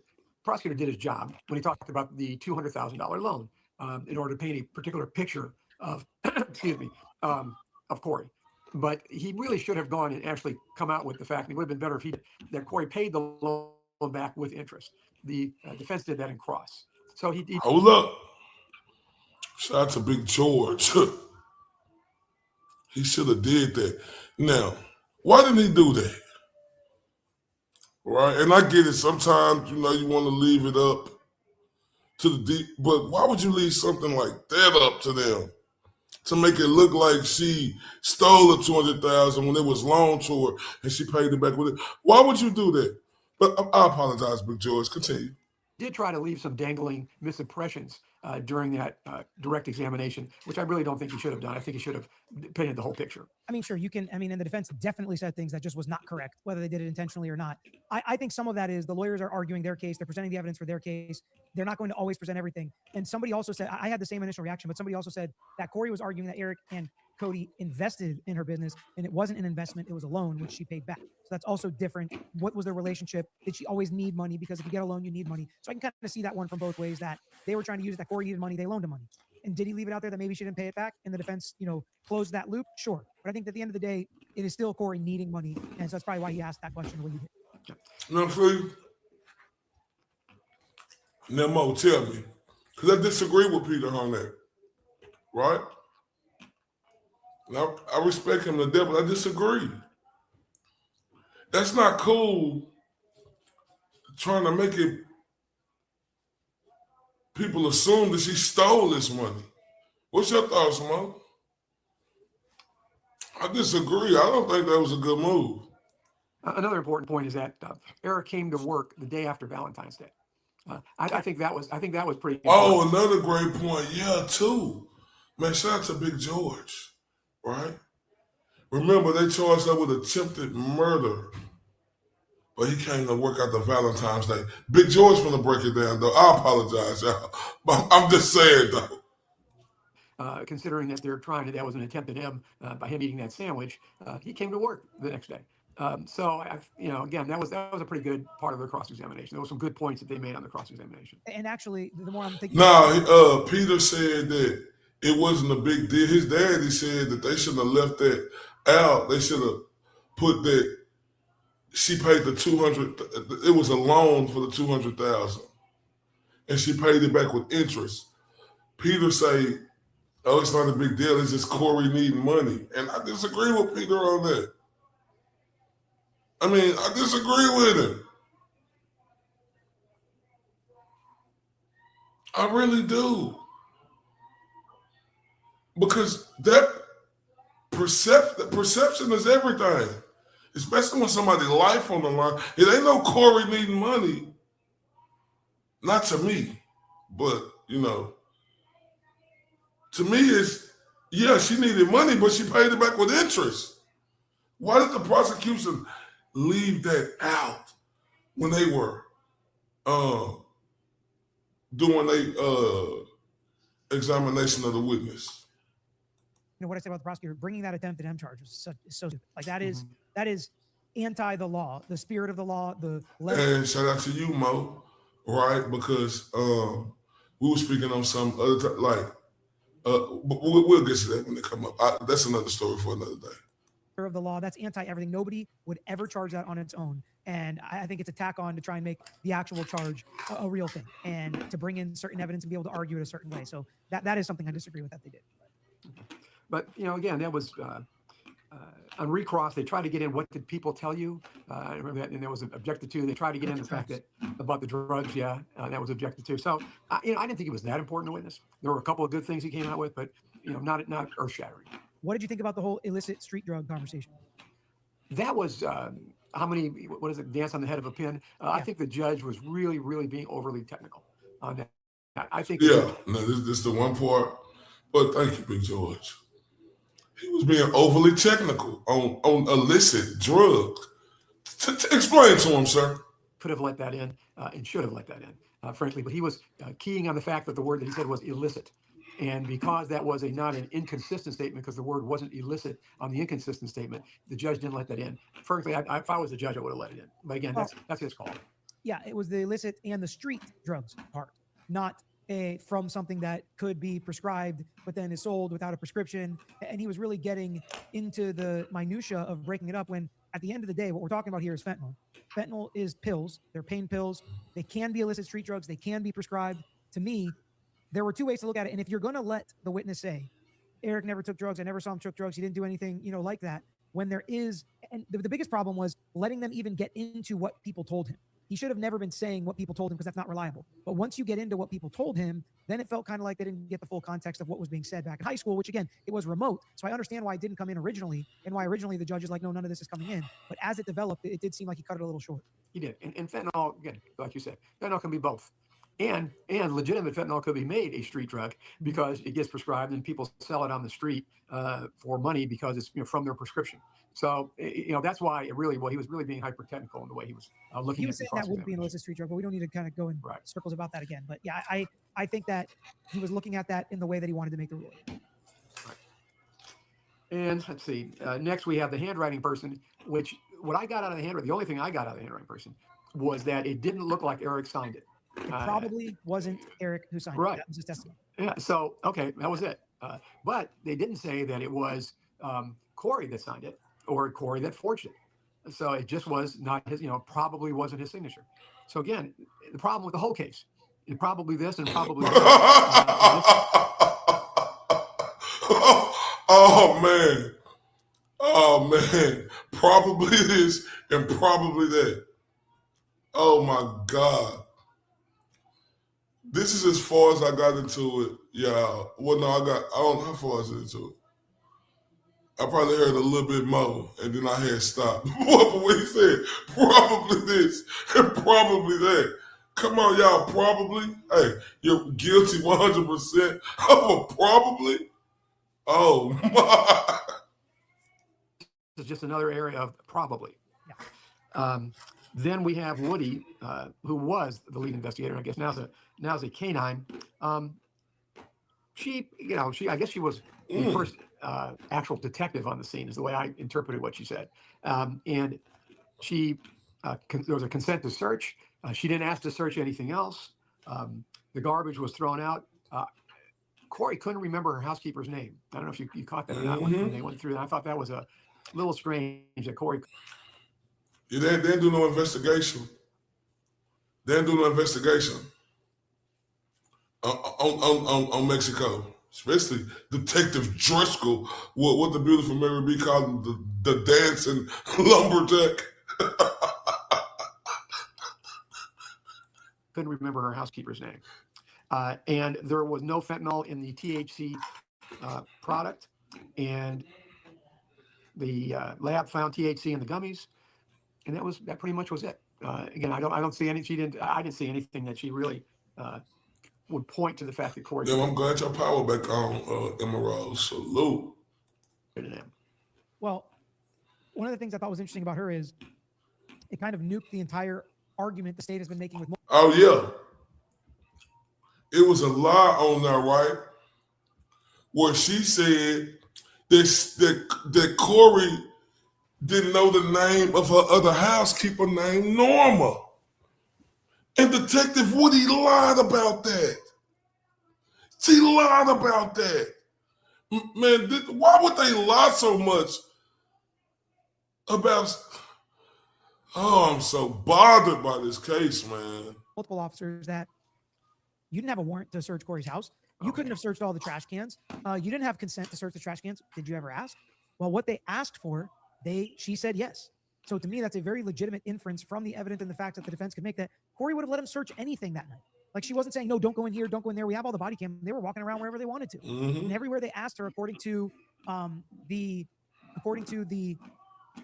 state and their own witnesses, everywhere they asked her, they were allowed to search. Right. So again, my like Peter said, man, did Kouri say, no, you can't look? No, go search. Go do that. She didn't never give y'all attention that she didn't want y'all to look. What is this? Sorry ass investigators, man. Like that fucking dancing lumberjack and Detective Driscoll, man. And this frisky ass fucking her. And this fucking, oh, that dude right there, man. My point is, there's still nothing from this witness that really puts the nail in the coffin in Kouri's defense. They still have not been able to actually shut down all of the possibilities of how this fentanyl could have been ingested. But later on, we'll hear the word, orally ingested. So, there's just nothing that pins it on Kouri, at least the way I look at it. Next, we have the family hired private investigator. And again, he works for the... And you're right. You said, how can entitled people have a clue of an addict's relationship? Are you talking about Eric? How his family didn't know? Like his sister bothered me when she said this.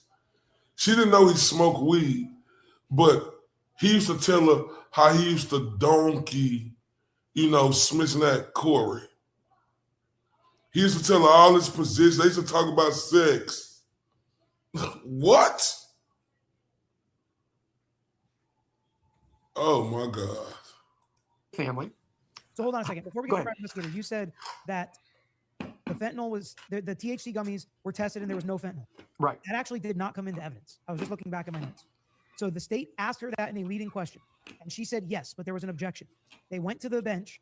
And when they came back, the state said, we withdraw the question, and the judge told them to cross out that question.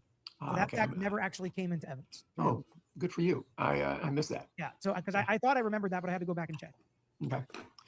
Okay. Now the family private investigator. All right. He works the family, but I honestly found him pretty credible. I've got to say. Oh, my God. This is where I was lost at, y'all.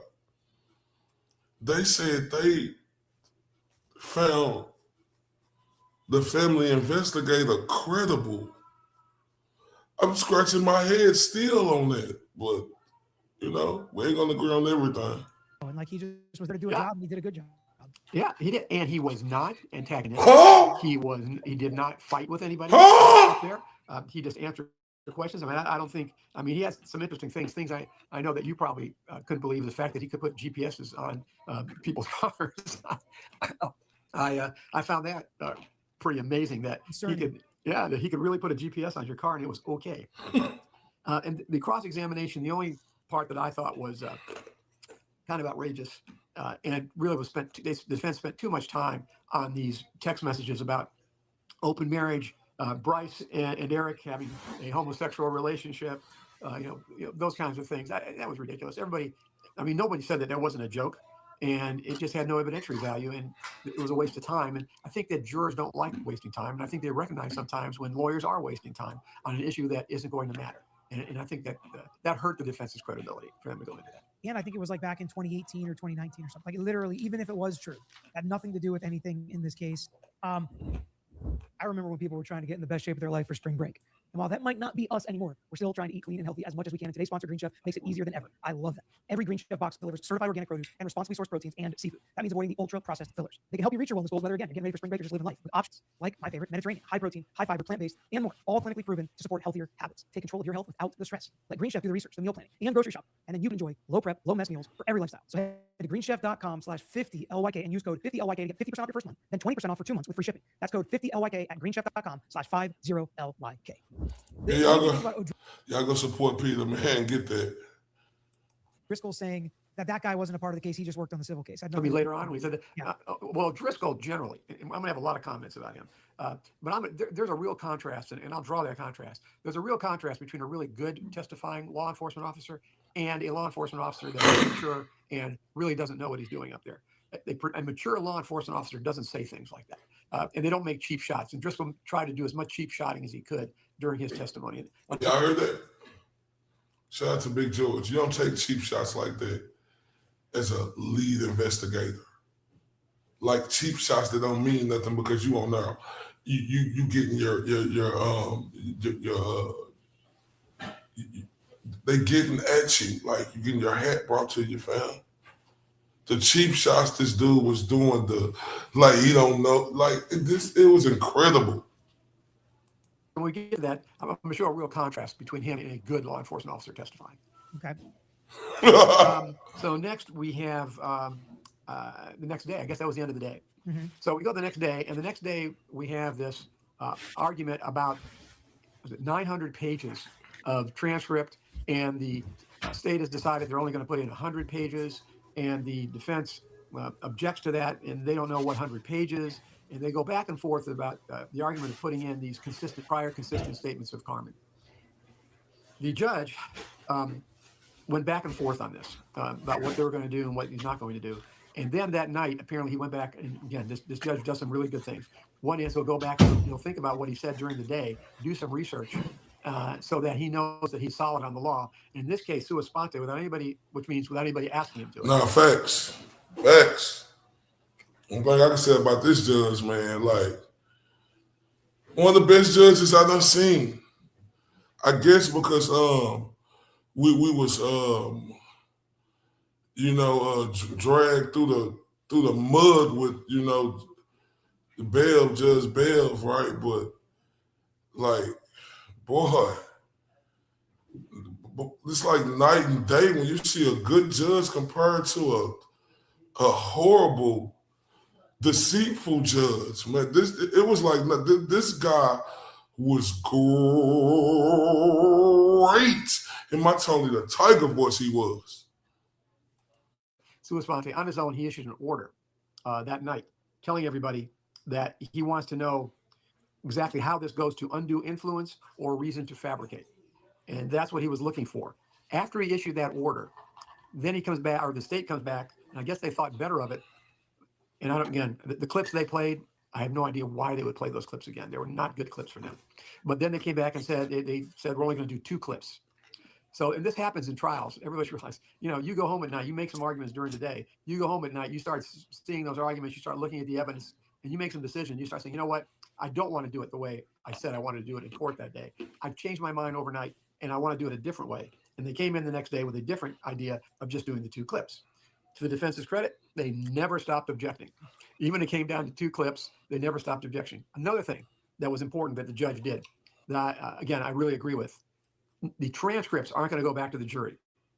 I thought that was really important because people should realize the transcripts themselves are not evidence.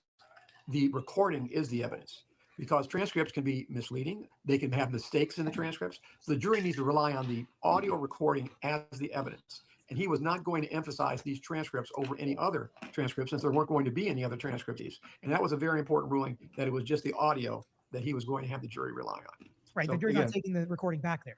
Just what they listen to in court like they do every other witness. Yeah, I thought it was not a great move once I heard the actual context. I think the better context was just O'Driscoll explaining, oh no, we didn't tell it to her like that. We just told it to her like this.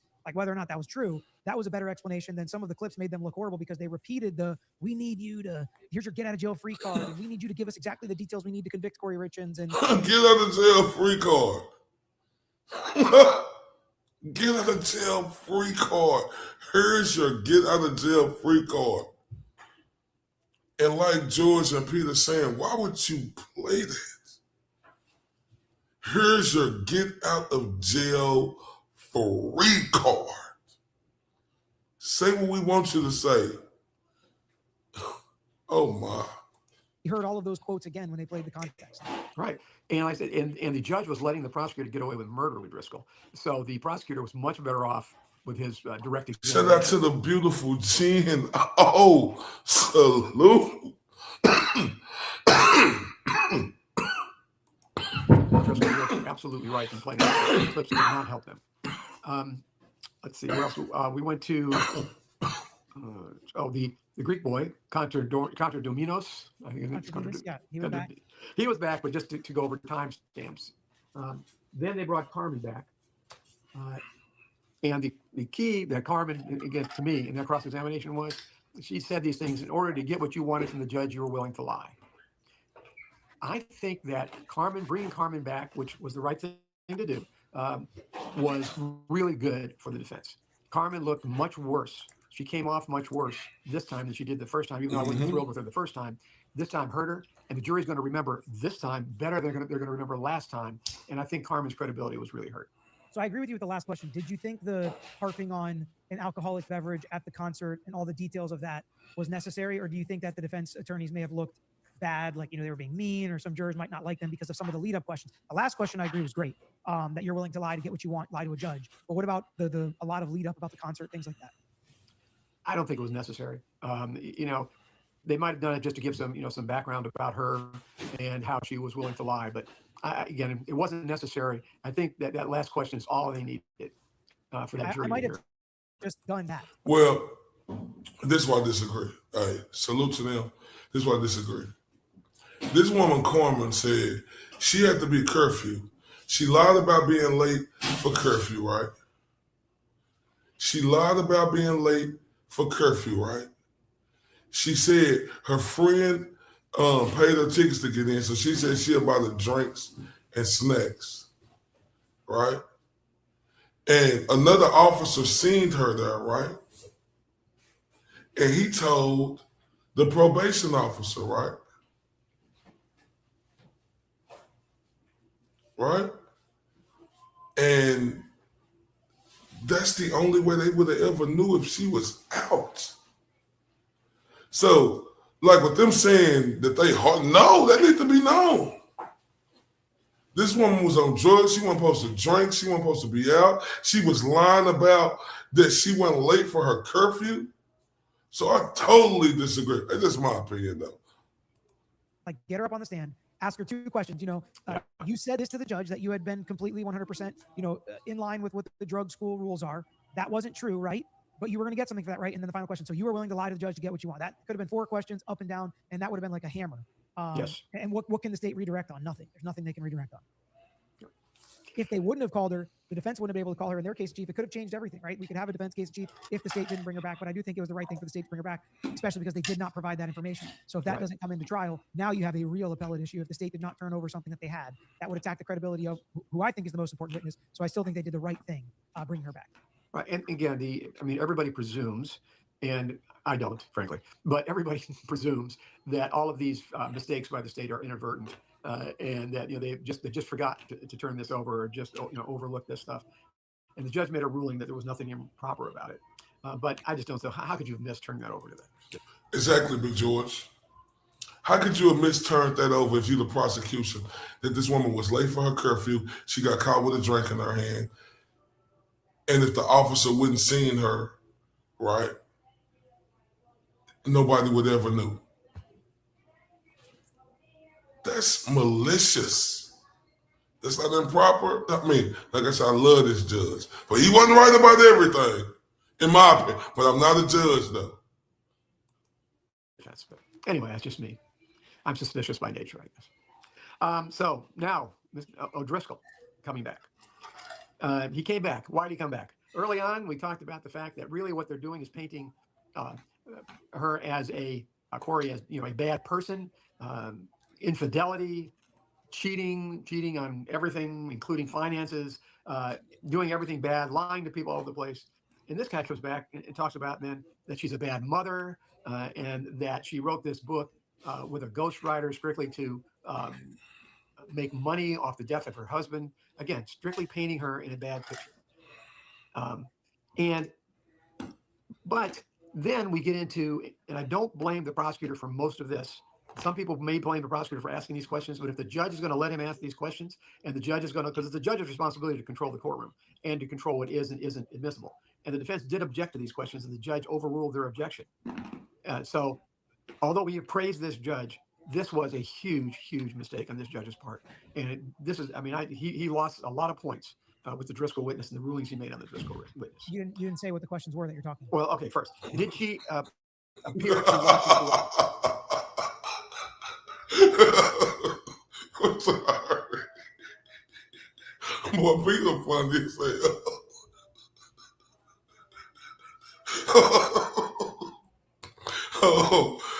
He wanted to you just said the questions. What you said? Oh, he funny as hell. You said that wrong.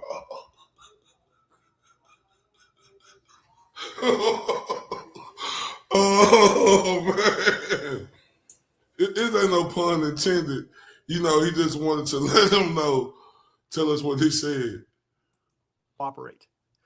All right, we'll start with that. That's not one of the worst ones. But did she appear to want to cooperate? Well, now he's asking this officer to know what is in the mind of Carmen and to build Carmen's credibility. But the worst part about this, excuse me? I didn't even care about that one. I know, but that's an improper question. And but the worst one was the defense lawyer misleading? Did they I would have gone. I mean, it was just incredible. They did not do a relevance objection. I remember I think you brought that out. You're right. And that is definitely one of the objections they should have brought out to properly make the record. But I just can't imagine a judge letting some police officer get on the stand and say how I was misleading as a defense lawyer. Oh, wait, you heard that?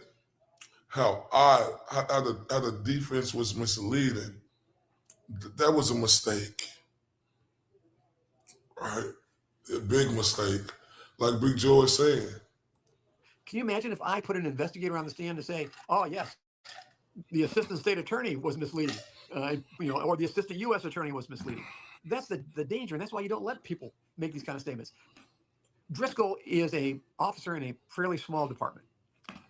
When I was an assistant U.S. attorney, let me think about this.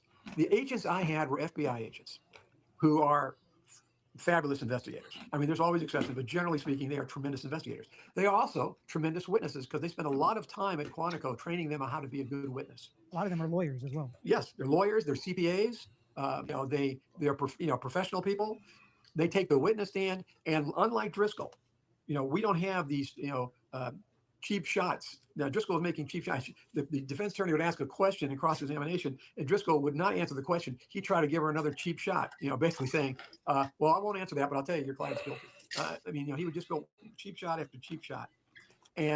But can you imagine, though, an FBI agent, what they're trained to do, instead of hurting their credibility by those cheap shots with the juries, no, this guy's invested in this case. This guy wants a conviction, and he wants a conviction at all costs. He will say things that to jog her memory, to corroborate her, to help her memory. All those statements that he admitted saying it was a bad choice of words, but he admitted saying all this, but he's invested in this, and the jury knows he is invested in a conviction. The agents, FBI agents, are trained when they get up there, you just state the facts. You answer the questions, you look at the jury for your answer, then you turn back and look at the person asking the question, and you don't show them you're invested, so that when you give your information, you show that you're an unbiased investigator who is just doing their job. That's the appearance that an investigator should have on the witness stand. Ooh, talk, Big George. Man, talk that talk. All I'm going to say, everybody, is what he said. Powerful. Like, this ain't no regular guy. All right? Assistant U.S. District Attorney, are you kidding me? This guy wanted to have one of the highest ranks.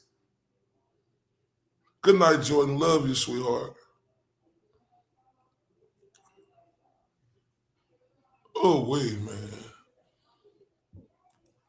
That you go where the evidence takes you, and you don't create evidence or create bad facts. And this guy is exactly the opposite. I don't know this, because you don't know how perceptive jurors are, but there may be a couple of jurors on there that when this guy was finished was so turned off by the way this guy answered questions and how he questioned Carmen that he lost all credibility, which in fact then damages Carmen's credibility, which we all know Carmen's credibility is necessary if there's going to be a conviction in this case. Yeah, he was terrible. I think the Fed, talk to him, Big George. She was terrible, and he was terrible. He damaged the credibility. Like I remember on one question they asked him, she asked him another question. I thought you was gonna ask me another question so I could rebuttal. What, you dumbass? The fuck you gonna ask a lawyer if she was gonna ask you a follow-up question? You stupid son of a bitch. Man, that fucking Detective Driscoll, bro. I'm sorry. I don't give a shit. This is why I'm so fucking mad. I'm sorry, y'all. Cause Big George got me fired up. But how sloppy this fucking investigation was from that piece of shit ass dude. The fuck is he a lead investigator? I don't know, but your client's guilty. You stupid motherfucker.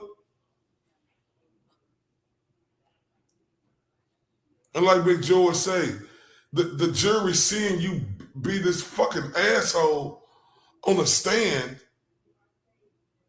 right? And you trying to corroborate your credibility with Carmen's credibility when you fucking fail miserably, you stupid doofus looking motherfucker. Man, I'm pissed off, y'all.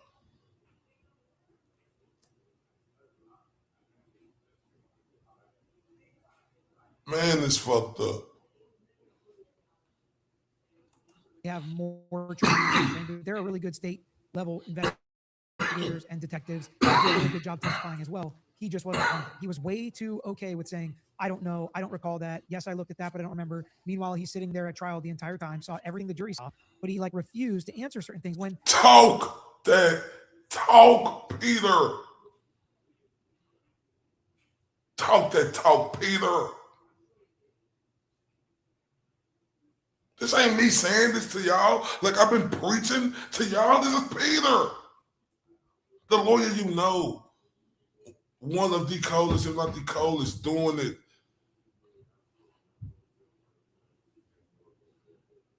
I don't know. Man, man, Peter, talk your talk again, bro. I'm sorry. To help her memory. All those statements that he admitted saying it was a bad choice of words, but he admitted saying all this, but he's invested in this, and the jury knows he is invested in a conviction. The agents, FBI agents are trained when they get up there, you just state the facts. You answer. Oh, good night, Mo. I love you, sweetheart. Jury for your answer, then you turn back. And good night, Mo. And you don't show them you're invested, so that when you good night, Mo. Love you to death. Information, you show that you're an unbiased investigator who is just doing their job. That's the appearance that an investigator should have on the witness stand. That you go where the evidence takes you, and you don't create evidence or create bad facts. And this guy is exactly the opposite. I don't know this, because you don't know how perceptive jurors are, but there may be a couple of jurors on there that when this guy was finished was so turned off by the way this guy answered questions and how he questioned Carmen that he lost all credibility, which in fact then damages Carmen's credibility, which we all know Carmen's credibility is necessary if there's going to be a conviction in this case. Yeah, he was terrible. I think that the feds generally have more training or different training, but they're a really good state level investigators and detectives that do a really good job testifying as well. He just wasn't. Man, me. That sucker motherfucker, man.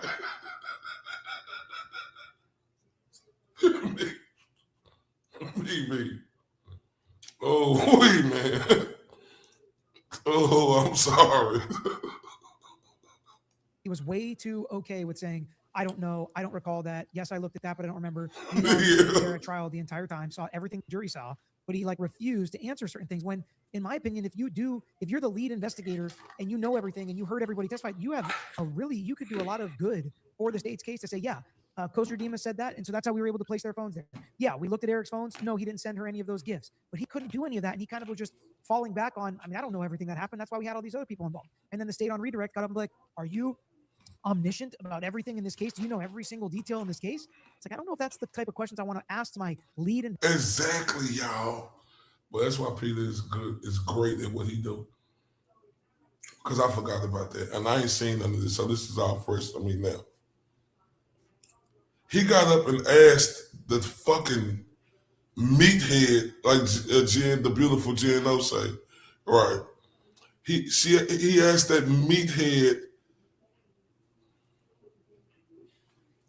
rhino nose motherfucker, as a lead investigator, are you able to keep up with everything? What the fuck type question is that to ask the lead investigator? Good night, Mo. I love you to death. Mo, what type of question is that to ask the lead investigator? Do you know, are you supposed to know about everything? Yes, motherfucker. I'm the lead investigator. It don't supposed to be, I don't know, no, probably. You have to ask this person. Oh, we.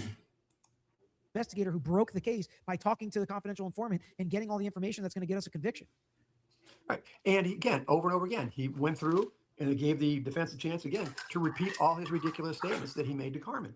This get out of jail free card. That was the other officer. Yeah, he was there in the right. He was there. Right. But this all came out during his testimony. By the way, what context did they add to the get out of jail? How was that misleading when the defense said you told her this is your get out of jail free card and then she helped you get the details? You showed her all the evidence and then she gave you the details. You told her you needed her to give you the details to convict Kouri Richins. What was misleading about that? That's exactly how it went. Now, she could still be telling the truth. A lot of confidential informants, a lot of witnesses flip and testify against a defendant and absolutely tell the truth once they're given a deal, but they are given a deal. Like, that's part of it. They were trying to act like, no, we weren't giving her any kind of deal. It's like, of course you were giving her a deal. It's fine, but why are you acting like you're not? Yeah, what? Yeah, and he admitted they showed her the evidence. They also said it was slow moving, so they helped her go on. Also, let's not forget either Driscoll or he was with the guy. But Driscoll was one of the guys that went. Remember that witness that said she wouldn't come in for the prep? Yeah. And they said we'll come and get your dog. Yeah. Driscoll. I believe Driscoll was one of the officers there that said those things. I think Driscoll was one of the officers that was there that did that. So he's just too invested in this case. So he hurt himself a lot, and the jury got to see some of the worst of the video in the clips that they played. So that's where they ended the case. Now, are you done with Driscoll? Well, I'm done with. There's something I want to add when we're done. You didn't even mention like the biggest piece of evidence. The letter. We didn't know if it was going to come in, and everybody was waiting, and this was going to be the kill shot by the state. Not to mention, first off, we got journal entries. So I want to ask you about them in turn. Okay, let's start with the children's book. You mentioned the children's book. What did you glean from that? Because I thought that was one of the kind of shocking parts about the case when I first heard about it. How do you think evidence came out at trial? Children's book. I think people, if you think she's guilty, the children's book is horrific. Yeah. If you think that she's not guilty, the children's book is a wonderful expression of a mother trying to help other mothers. I honestly, it doesn't go to guilt or innocence. I agree with that. They're trying to paint it as part. You hear this? The children's book doesn't go to guilt or innocence, and I totally agree. I'm gonna let them continue. Agreed, but I don't think it goes to guilt or innocence either way. Not even motive. I mean, I don't really think there's anything with motive for that because there's no reason to believe she was planning on writing a book before she committed this crime if she did commit it. Okay, then second, the journal entries in the timeline. What did you Is that the orange? That's the orange notebook. Okay, the orange notebook. They didn't explain it. Maybe they will explain it, but it is something almost everybody asks a client to do. Is to write a timeline on, especially close to the time of the event, because you forget things and your memory isn't as sharp a year later or however long later this trial came. I think it was 4 years, right? 4 years. 2022 is when this happens. Yeah, 4 years later. So they're talking about the letter, the journal, the letter. They're talking about the walk the dog, all right? Every client is asked to write down stuff. It's typical. But people just took this as, oh, it's over, she's guilty. What is we doing? What is this? Journal entries are important. I didn't see anything wrong with those journal entries.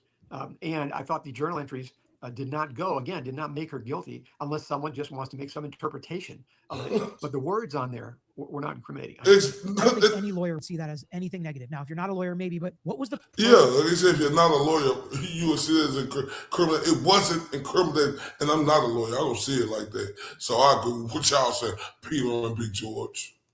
value of those.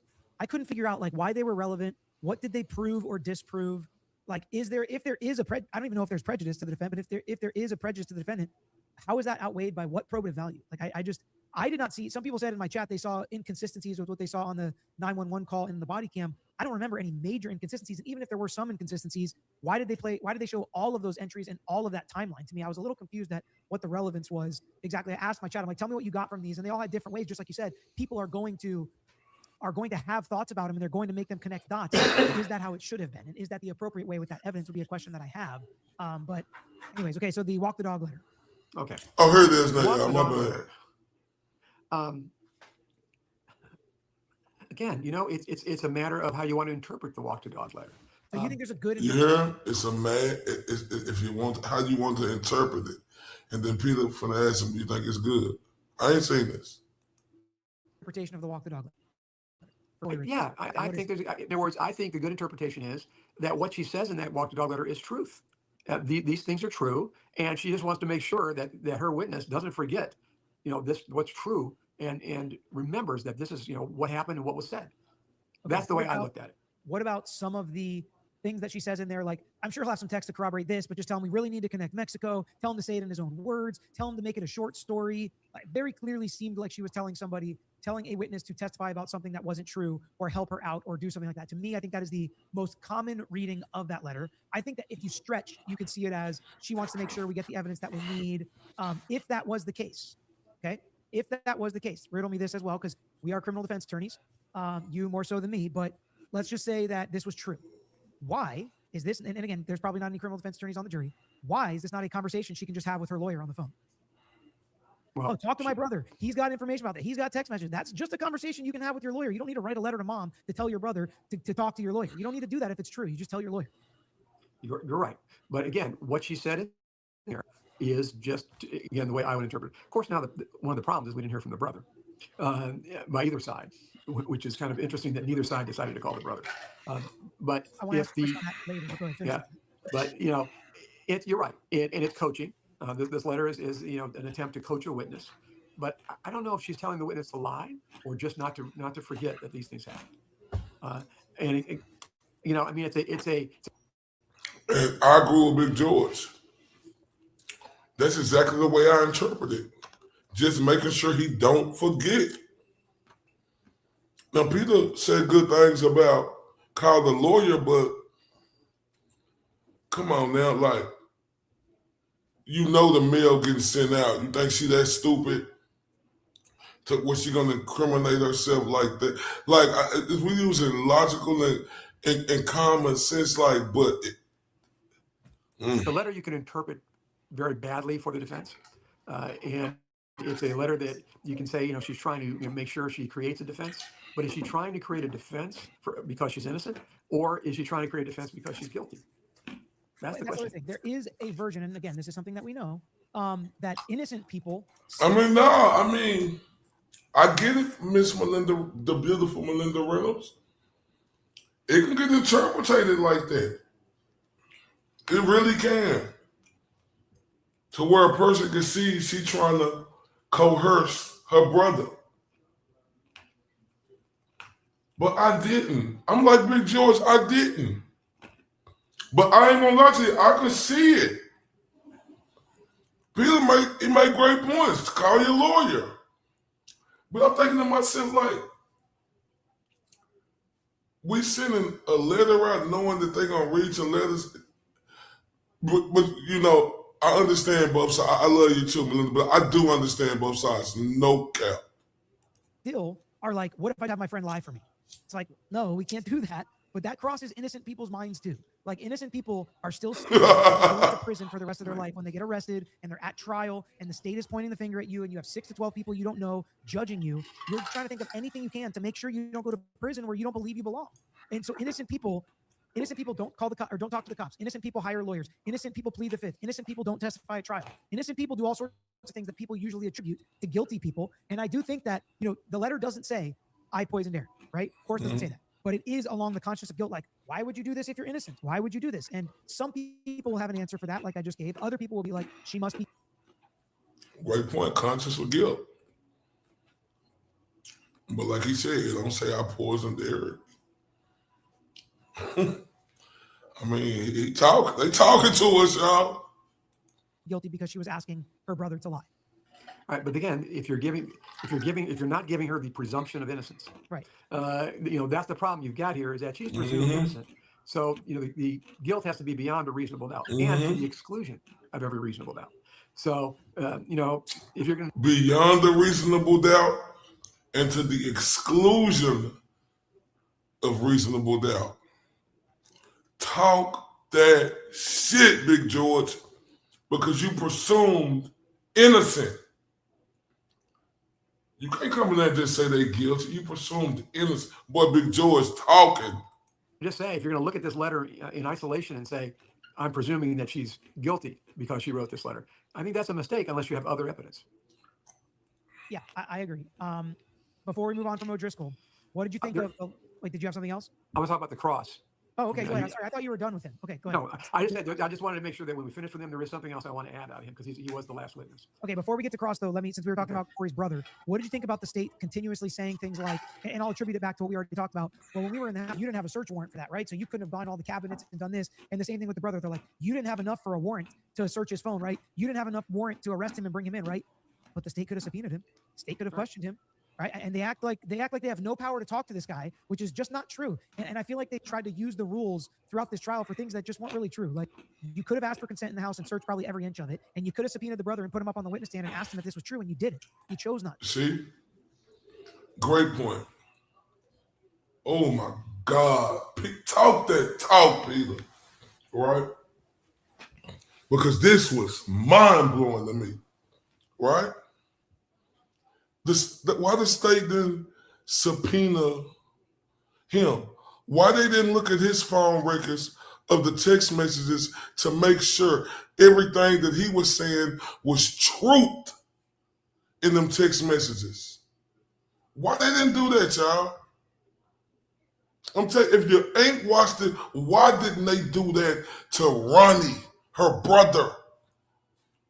If you really trying to get a conviction, they could have subpoenaed him. They could have subpoenaed his phone, but they picked and chose who they wanted to subpoena. They didn't want to subpoena Ronnie's phone to make sure that was truth, what he was saying about Eric in a text message. They didn't do it.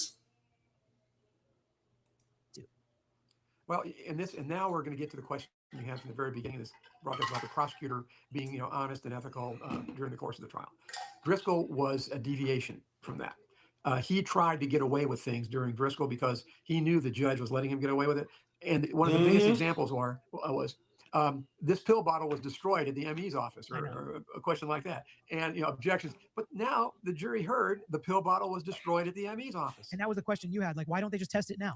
Well, right. That's why. And now the jury has that answer, even though it shouldn't be in evidence. Look, Detective Driscoll, that grungy face, frizzy hair motherfucker, let them know that it was destroyed at the medical examiner's office. The pill bottle, why was it destroyed? What are y'all trying to hide? Why we can't test it now? Oh my. Right. And those are the kind of things those are not ethical. I guess I just have a lower bar because in a trial that's 3 weeks long, usually I see more of that than like 2 questions worth that we're calling him out for. So, I mean, whatever. I thought that was bad. Really a bad question. And so now that you've heard it, and how do they unhear something like that? That's kind of a sad little shot that they gave at the end there. The cross. He kept putting in shots during cross-examination. She would ask a question, and he would not only answer the question, but again, throw in some vague fact about the guilt of her client as she went through the questions. 10 search warrants. That shocks me. There were 10. I've never had a case with 10 search warrants, at least not for the same place. Sorry, the defense is highlighting that more because it's so unusual. The jury might not think it's that unusual. And that's one of those games that you play in your head as a lawyer. Like, do I highlight this because it's so shocking to me, or would a jury think, yeah, it's normal? The case was 4 years long, big deal. They had to get 10 search warrants, but she highlighted it so much because she knows from her experience how unusual that is. Yeah. And then the fact that there were... What was not in evidence, Melinda? I forgot. What? 120 pills what happened to the pills? Hey, that's a big question for me. 120 fentanyl pills, and what happened to the pills?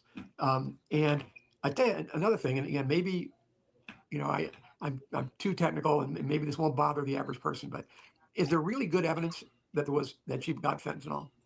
Well, that's the question about Carmen. Did she ask for? I mean, Robbie, if you listen to the DV argument, Robbie is not helpful to the state with that. So you have to believe Carmen. She asked for it, she got it, and she gave it to Kouri.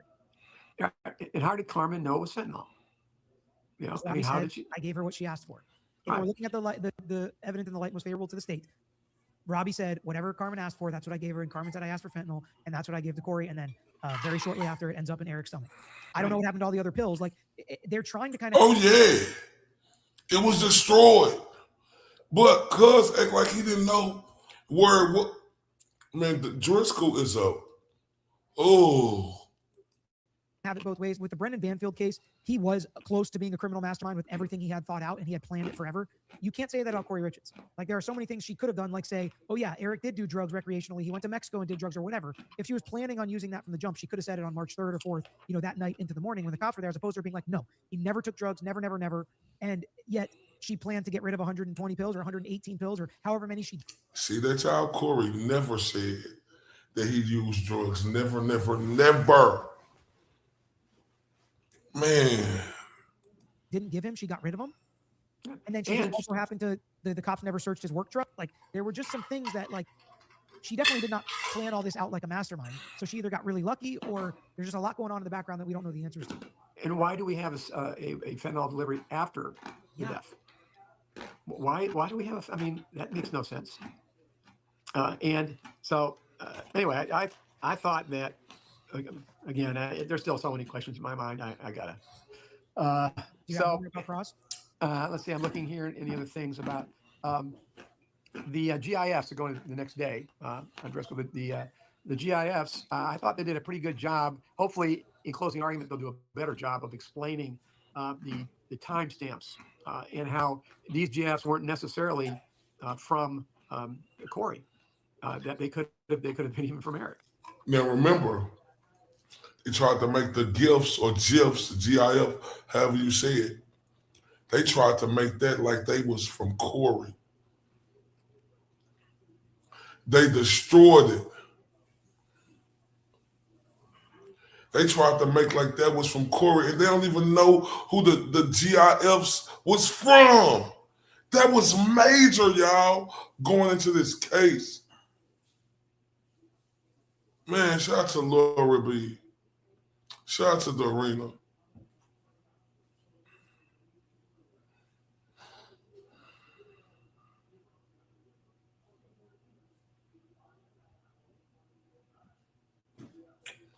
Oh, wait. So I thought that was pretty interesting. And then, it was a redirect where they talked about the pill bottles being destroyed by the medical examiner. And that's all I've got on Driscoll. So about the gifts. Yeah. I thought each side has kind of come out strong, acting like they were going to be good for them. I don't really know what relevance or probative value they have because we don't know what they are. Do you think it's possible that was part of the sanctions that the court allowed because she deleted everything off of her cell phone? That he said, you know what, you can put them in because we'd have more information if she didn't delete them. And it's kind of like a negative inference that the state's allowed to make because she deleted everything off of her cell phone. So we don't have the context of them. And if she would not have done that, then we would. I think how they even came in. I think the judge came in again as a consciousness of guilt to show, because if you see the pictures. But if you don't know it was the last day that Driscoll was on the stand. It was the last day, Melinda. I mean, I can play that for y'all after this if y'all still up. Look them up and send them. Right, but we'll see. The prosecutor in their opening statement, if you see the pictures, their interpretation is this was celebration for killing her husband. But there's no doubt in my mind that this stuff was celebration that had to do with the house, that mansion. There's doubts in my mind about everything. I have no clue what it was. Here are the timestamps, but I don't know if those are the actual timestamps. I can't tell you if she sent them or received them or just searched them. When you can't tell me anything, that's unreliable evidence. Like, to me, that's very easy. We're not going to put that in. That's unreliable. We have no idea what this proves. We have no idea who did what with this. It could be very prejudicial for her when she might not have even looked it up or sent it. We didn't know it on this day or 2 weeks ago. Like that. I think the judge the judge just said, look, it's the state's case. They want to put him in. go ahead and put them in, and you guys can argue about them. I'm going to believe that had to do with her deleting everything. It was some kind of censure for that. I don't know. That's what I'm going to. Yeah, but that's what they mean. Basically, it was destroyed. It ain't there no more. That means it's destroyed. It's gone. Okay. Up in the way. The end of cross. The defense attorney, not maybe in the smoothest way, but the defense attorney did ask to me the very, very important questions. And again, now in hindsight, we know this was the last witness. What did you think of? So there's no fentanyl in the house. You don't know how he got the fentanyl in his system. You don't know what time he died. You don't know this. You don't know that. You don't know that. So all of these open-ended questions that we still don't have answers to. And he tried to say stuff like, well, there was a boatload of fentanyl in his stomach, and we know that he, took it orally, but he's not answering your questions because there are no answers to these big questions. What did you think of how she kind of finished up cross? I think she did a great job of finishing it cross. Yes, those are all the key questions. And like you said, she knew that this guy was going to be the last witness, and she got just a series of very good questions to raise reasonable doubts. And I think she did a good job at the end there. Yes. Excellent cross. Okay, and then on redirect, there was one other thing I was going to ask you about. No, he finished with that Kevin Spacey gif is from House of Cards. And I was like, I wonder why. Everybody in my chat was, and that's why she had to kill. That's pretty good. That's pretty good if you can have that kind of a theme connected to something that actually happened in the case. Yeah. I mean, it's just almost a standard theme, House of Cards. I mean, it's nothing. But you have nothing. in this case. That's what makes it better. At one point, move on from now we can get. I do, because here's something I do want to raise. Okay, go ahead. I went back, and admittedly I did this quickly. I went back and listened to the prosecution's opening again, because I wanted to.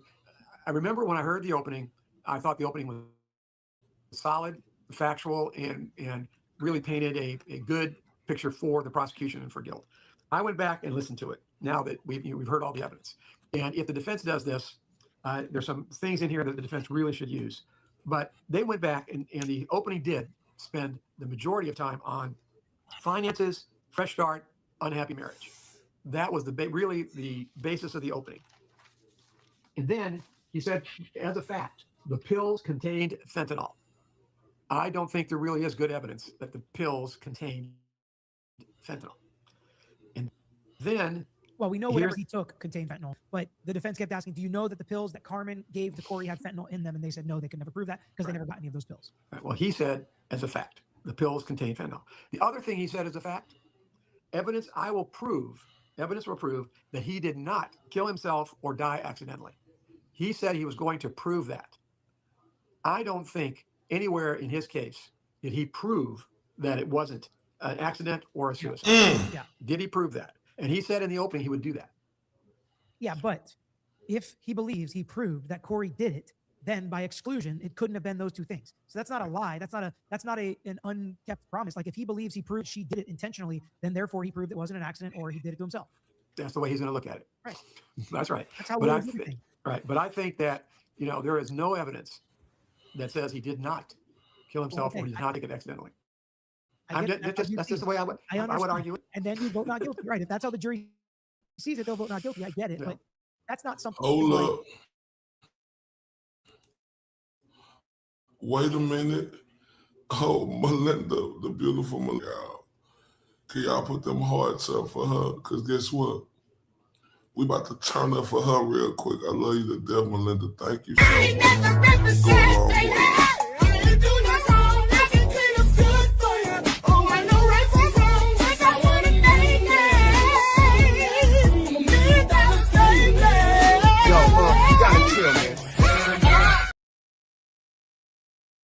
Man, I love you to death. Thank you so much for turning me up. She turned me up. She say, thank you for every opinion.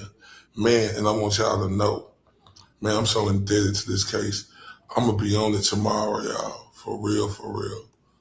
Up streaming and, waiting on the verdict. Love you, Melinda. Let's continue. That's not something that's like a blatant unkept promise to me. Yeah, that's a way of looking at the evidence from the state. Yeah, I'm still I think that they painted a bad picture of her, and that people are just going to assume that she's being prosecuted. They don't arrest people that are innocent, and they're prosecuting her. And I think that there's a good chance this jury is going to convict her. But I got to be honest with you, the evidence is not there. It's a scary thought that she could be convicted on this evidence without any evidence of, number one, whether or not fentanyl was really in those pills, and number two, how the fentanyl from the pill got into him. I didn't say that. I've been saying that, but he just said it for me. He said it's really scary. He said it's no evidence there that she should be convicted, and I agree with Big George. I agree with him 100%. Because he said, like he stated, if they opening, they said they was gonna do this and they was gonna do that, and they didn't. And it's scary. If this mother of three, if these jurors have 100% guilty looking at all this evidence, it's scary. Yeah, I would say that I don't know if I go quite out on a limb like you are, that it's so scary that somebody could get convicted with this type of evidence. I think what it really comes down to is, do people believe Carmen or not? And then in conjunction with everything else, is there enough corroborating evidence? I would say no. I would vote not guilty in this case. Obviously, you would too. I think it's going to be... Yeah, I heard Peter. He said he would vote not guilty, like his daddy, right? But he said, let me go back a little bit. Watch what he finna say, y'all. He think they gonna vote. And I ain't heard this my first time, but he been saying this. She just... Watch what Peter say. Assume that she's being prosecuted. They don't arrest people that are innocent, and they're prosecuting her. And I think that there's a good chance this jury is going to convict her. But I got to be honest with you, the evidence is not there. It's a scary thought that she could be convicted on this evidence without any evidence of, number one, whether or not fentanyl was really in those pills, and number two, how the fentanyl from the pill got into him. Yeah, I would say that I don't know if I go quite out on a limb like you are, that it's so scary that somebody could get convicted with this type of evidence. I think what it really comes down to is, do people believe Carmen or not? And then in conjunction with everything else, is there enough corroborating evidence? I would say no. I would vote not guilty in this case. Obviously, you would too. I think it's going to be a guilty verdict. I'm pretty confident it's going to be a guilty verdict. And I don't think it's one of those cases where, like it seems like you think, where it's like absolutely not, should never. This is not what the justice system is. Like, to me, they did present the drug dealers that were giving around the dates to where Eric was with Kouri alone in the house. Last one with him has a financial motive that they think they've proven. And then he ends up dead in the bed after, they ate and drank the same things that night, allegedly. So, and plus you have a drug dealer that said she wanted something stronger. She wanted fentanyl. I gave her fentanyl. She had the fentanyl, and then boom, this happened. So, I mean, to me, I think it is plausible, and I can understand how a reasonable juror would convict. Yeah, I'm gonna be live here. Yeah, y'all gonna be able to watch it live with me. I'm gonna have it up. Not, but I can understand how they would. One thing, again, I don't know if you want to get into also the issue of them not putting on any evidence in court. Yeah, we can get there now. So do you want to talk about directed verdict? We don't really have to get into direct verdict. Okay, no. So then the state rests and the defense rests, but they met for a while. Then when the judge asked them who's going to be the next witness, she's like, we've got a lot of options. Give us a second. They whisper with each other for a second, and then they say, we're actually going to rest too. If you noticed, the only people whispering were the two lawyers. I watched to see if they went over and talked to Kouri. They didn't. So they knew the decision. It had been made. So I don't know what they were talking about. I think what they were, if you just want my guess, I think what they were saying to each other is, do we tell the judge now that we're going to rest? Or do we tell him we'll have our witness in the hallway, the jury in, and then we rest in front of the jury? Because they knew they were going to have to rest in front of the jury either way. But I mean, or it was just a fake discussion. I don't know. I don't know what they were talking about. I mean, they knew it. The decision had been made. And I know a lot of the people that were saying that they wasted all the court's time with that 90-minute break and all that stuff. That's not true. They were absolutely discussing it during all of these breaks up until the last minute. I mean, tell the people about some stories you've had where, like, will they testify? Will they not testify? Are you going to put on a case in chief or are you not? How many times that you have waived your case in chief and just rested have you actually had a case in chief prepared and ready to go? Every time. Exactly. And here's the point. You talk about examples. I've had situations where the judge will ask me the question, the decision has not been made yet, and we're ready to make it. And I'll sit there and I'll actually be talking to the client at the table right then saying, okay, which way are we going to go here? We've gone through all the options. What's your final? Because a client has a right to testify even if I don't want him to testify. Right. And that's why the judge had that little brief colloquy with him. But so I have to tell the client, all right, client, this is the time. We got to. The decision sometimes is made right there at counsel table at the last minute. I've said many times on this program, trials are living, breathing things. You don't know what's going to happen during a trial. You may think you know what's going to happen, but it doesn't always go as you plan. So by the end of the trial, things may be totally different than you thought it was. So, you think it's better. Like, for instance, we all said, she shouldn't testify. In that last trial, Manfield, we all said he shouldn't testify, and he did testify. And I think that his testimony was just terrible for him. But he did testify. So the fact that you may think your client shouldn't testify doesn't mean your client's not going to testify. The fact that you think that you shouldn't put on some witnesses doesn't mean that you're not going to put on those witnesses, because your client is demanding that this is his defense and he's going to testify and he has a right to testify. So the decisions are made at the last minute. They have to, of necessity, be made at the last minute. You don't plan at the beginning of a trial saying to yourself, I know. Well, I can't say that's true. There are times when I do know my client's not going to testify. Sure. I got to say, I guess there are times at the beginning of a trial when I know that. It's not always that way. But there are the majority of times, I would say, the decision is not made till the last minute.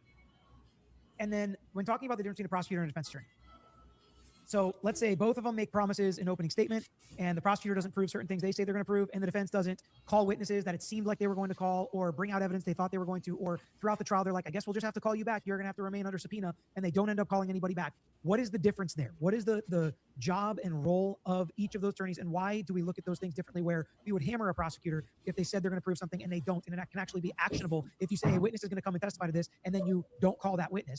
That can be a real problem. But for a defense, if you say, oh, we're going to show you this, that, and the other, but you don't end up calling any witnesses, why is that different for a defense attorney? Oh, they did? In the Fifth and Sixth Amendment. I don't know. I got to go see that you have again. a right not to testify. You have a right not to present any evidence. Jurors are told that at the very beginning. You have a right to sit on your hands and not even ask any question in cross-examination if that's the way you want to conduct a trial. So a prosecutor cannot comment on that, because if he does, then he's violating your Fifth Amendment right to remain silent. And that's reversible error. You can comment on it in such a way that it could affect the verdict. Now, a prosecutor, on the other hand, because they have the burden of proof, if the prosecutor says, if the prosecutor says, I'm going to do this, then you have the right to jam it down that prosecutor's throat if they don't do it. And that you should, frankly, jam it down their throat. That's why prosecutors be very careful on what they promise in their opening statements that they're going to deliver. Those jurors expect that they're going to deliver what they say. And if they don't, that creates reasonable doubt. So the difference is right to remain silent and the right to have right to remain silent and the presumption of innocence, because you're always presumed innocent until you are proven to be guilty beyond a reasonable doubt. So that's why the prosecutors can't infringe upon your presumption of innocence. No, but Corman was out. We did call Corman. No, Corman was called. But you as a defense lawyer have every right. Because the prosecutor, that was their star witness. Right? They can't say, oh, they didn't prove X, Y, and Z. Now, there are some limited scenarios where you can say, well, they said they were going to prove this in opening and they didn't, but you have to be real careful, because if you get into burden shifting, it's just not worth it on the appeal. And the defense attorney is not there to prove anything beyond a reasonable doubt. They are not the administrator of justice like the prosecutor is. They are the ones that's holding the prosecutor's feet to fire, protecting the defendant's rights, making sure everything goes appropriately, protecting the record. And sometimes that means changing your strategy and not doing something that you thought you were going to do. And that's totally appropriate for a defense attorney to do. There's nothing wrong with the defense saying, well, we think we're going to be able to show X, Y, and Z, and then the state doesn't prove their case. The defense does not then have to present evidence that might help the state. They don't have to do that. They can just be like, wait, you didn't prove your case. We're done. Like, you didn't prove it beyond a reasonable doubt. We have nothing else to do. And that's totally okay. And defense attorneys do that literally all the time, because if they're holding you to your burden and you didn't prove the case, for them to put on a case could be malpractice, frankly. I know it's a tough one to swallow, but it's even a guilty defendant deserves those same protections. Right. And even a guilty defendant is presumed innocent until they're proven guilty. If the government cannot prove a person's guilt, he is not guilty. And that's the system of laws and justice we have in order to protect the innocent. And that's really what it's designed to do, is protect the innocent. Otherwise, you're going to have, we all know about countries where all the government has to do is say, you go to jail, and they go to jail, and they never have their day in court, and there is no chance to presume them innocent. There's no due process. We know about countries like that. Oh, yeah. And we don't want our country, certainly, to ever get like that. Right. And I know it feels like it's unfair and the justice system is bad sometimes, but you should want to be absolutely sure somebody committed a crime before putting them in prison for the rest of their life. And that's how our country is set up, and it's got to work for the worst of us if it's going to work for the best of us. The last thing I want to ask you before we go is, there were some times where the defense would do things like, okay, well, if they want to put in the 100 pages, we want to put in all 900 pages. Well, the judge is like, I don't think you can do it. She's like, well, then we need 2 days to review all 900 pages. He's like, no way. She's like, okay, how about a day? So talk a little bit about what I call mucking it up, or being difficult as a defense attorney, or asking for the time you need, even if it's going to piss the judge off, even if it's going to, quote unquote, waste time, because it's not a waste of time, of course, even if it's going to throw a wrench into the trial and make it difficult for everybody, even if the prosecutor is going to hate you. Is that something you do, number one, as a defense attorney? And what are your thoughts on? Well, first off, you're there to defend your client. You're not there to be the most popular guy in the room. And sure, you want that's true. The defense didn't call nobody, right? And that was shocking to us.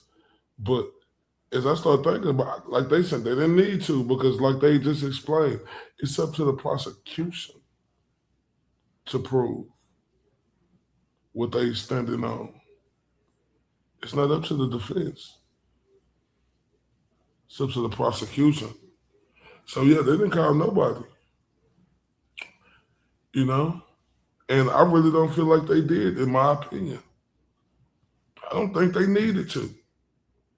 It was so much blasphemy for me from the major witnesses. I don't think they needed to.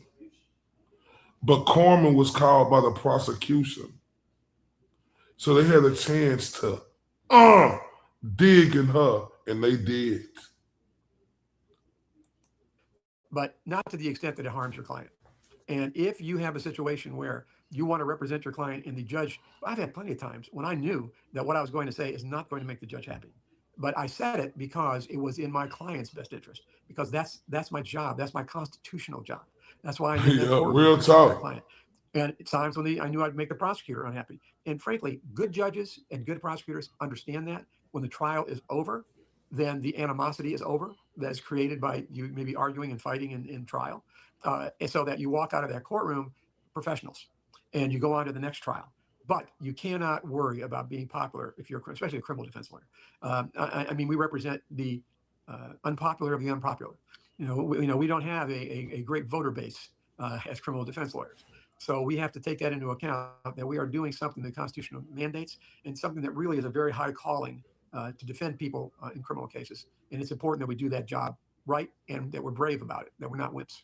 And one of the most common things prosecutors will say about our office and know about our office is, oh, it's going to be miserable to try the case against them because they're going to make us do every single thing. Nothing's going to slide by. Nothing's going to be easy. Nothing's going to take less time than it needs to take. If it needs to take more time, it's going to take more time. And people have been saying that about you since I can remember, that it's just going to be difficult. It's going to be hard. Nothing is just going to slide by. Nothing's going to go without an argument. As it should. Quick fix, because sometimes you have to take your time to think through things. And if something new comes up, like there's been so many times where we're like, Judge, we got to take time now. We got to stop. We got to take a break. We got to look at this new video. And if you're not going to strike it, if you're going to let it in, then we've got to figure out what we're going to do with it. And sometimes that makes you unpopular and makes people be annoyed in the moment. But every good lawyer after the fact understands the reasons for it. And go ahead. I'll give you an example. Go ahead, finish. Yeah, go ahead. One particular case, one great example was we had a client that was charged with a very serious offense. We went to trial. There was a mistake during the trial. The judge granted us a new trial. So we went to trial number 2. If we're going to trial number 2, we asked for all sorts of additional information from the government. They provided it. Government realized they'd made some mistakes. So the trial number 2 got continued, and we had to go to trial number 3 because we had found all these mistakes that the government was. But you know what finally happened? The government finally said, you know what? We've wasted enough time on this case that, of all the mistakes and all the problems that the defense has found, they dismissed the case against our client. And it finally got to the point where it really wasn't worth all the effort. Right. And so that happens. And that doesn't happen if you make it easy on them every time. Right. Because because somebody said your client did something, whether it's law enforcement, whether it's prosecutors, whatever. I think so. Legally, it has to be proven. And that's the point of the rules and the point of the protections. Okay, so closing arguments are Monday. You expect them to go? Who do you expect to do them? Any thoughts on closing before we go? I think we know who's going to do the closing for the prosecution for sure. Yeah. I think that for the defense, it's going to be the same lady that did the opening. Okay. Yeah, I think so. Any other thoughts on the week? No, I just hope they have plenty of time to work on it, and I'm looking forward to it because I think closings are going to be particularly important for this case, for them to put everything together, because they have had some issues where they haven't really been able to synthesize what they were doing in their cross. So I really think that now they can do that and they can explain to everybody those answers and how important those answers were. I think closing is going to be important for both because of the somewhat surprising resting of the case by the defense and nothing was put on. I do think that giving him the extra time is appropriate, and I think it's going to be helpful to both sides to be able to kind of gather their thoughts, put it all together. Do you expect it to be a long deliberation or a short deliberation? I think it's going to be a long deliberation. Yeah, I don't know. I guess 3 days would be long because it was 3 weeks. So more than 3 days would be long. No, I don't think more than 3 days. No. Yeah, I don't either. That's what I was going to say. I don't think it's going to be Monday, but I think Tuesday, Wednesday is probably when we're looking at it for a break. Tuesday or Wednesday. Right. Yeah. All right. Well, that's all we got. Dad, thanks for joining me. Hopefully you guys Man. Whew. Man.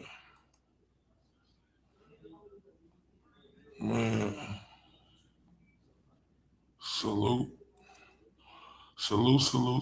to the lawyer and his pops, man. Ooh-wee. Case got me nervous.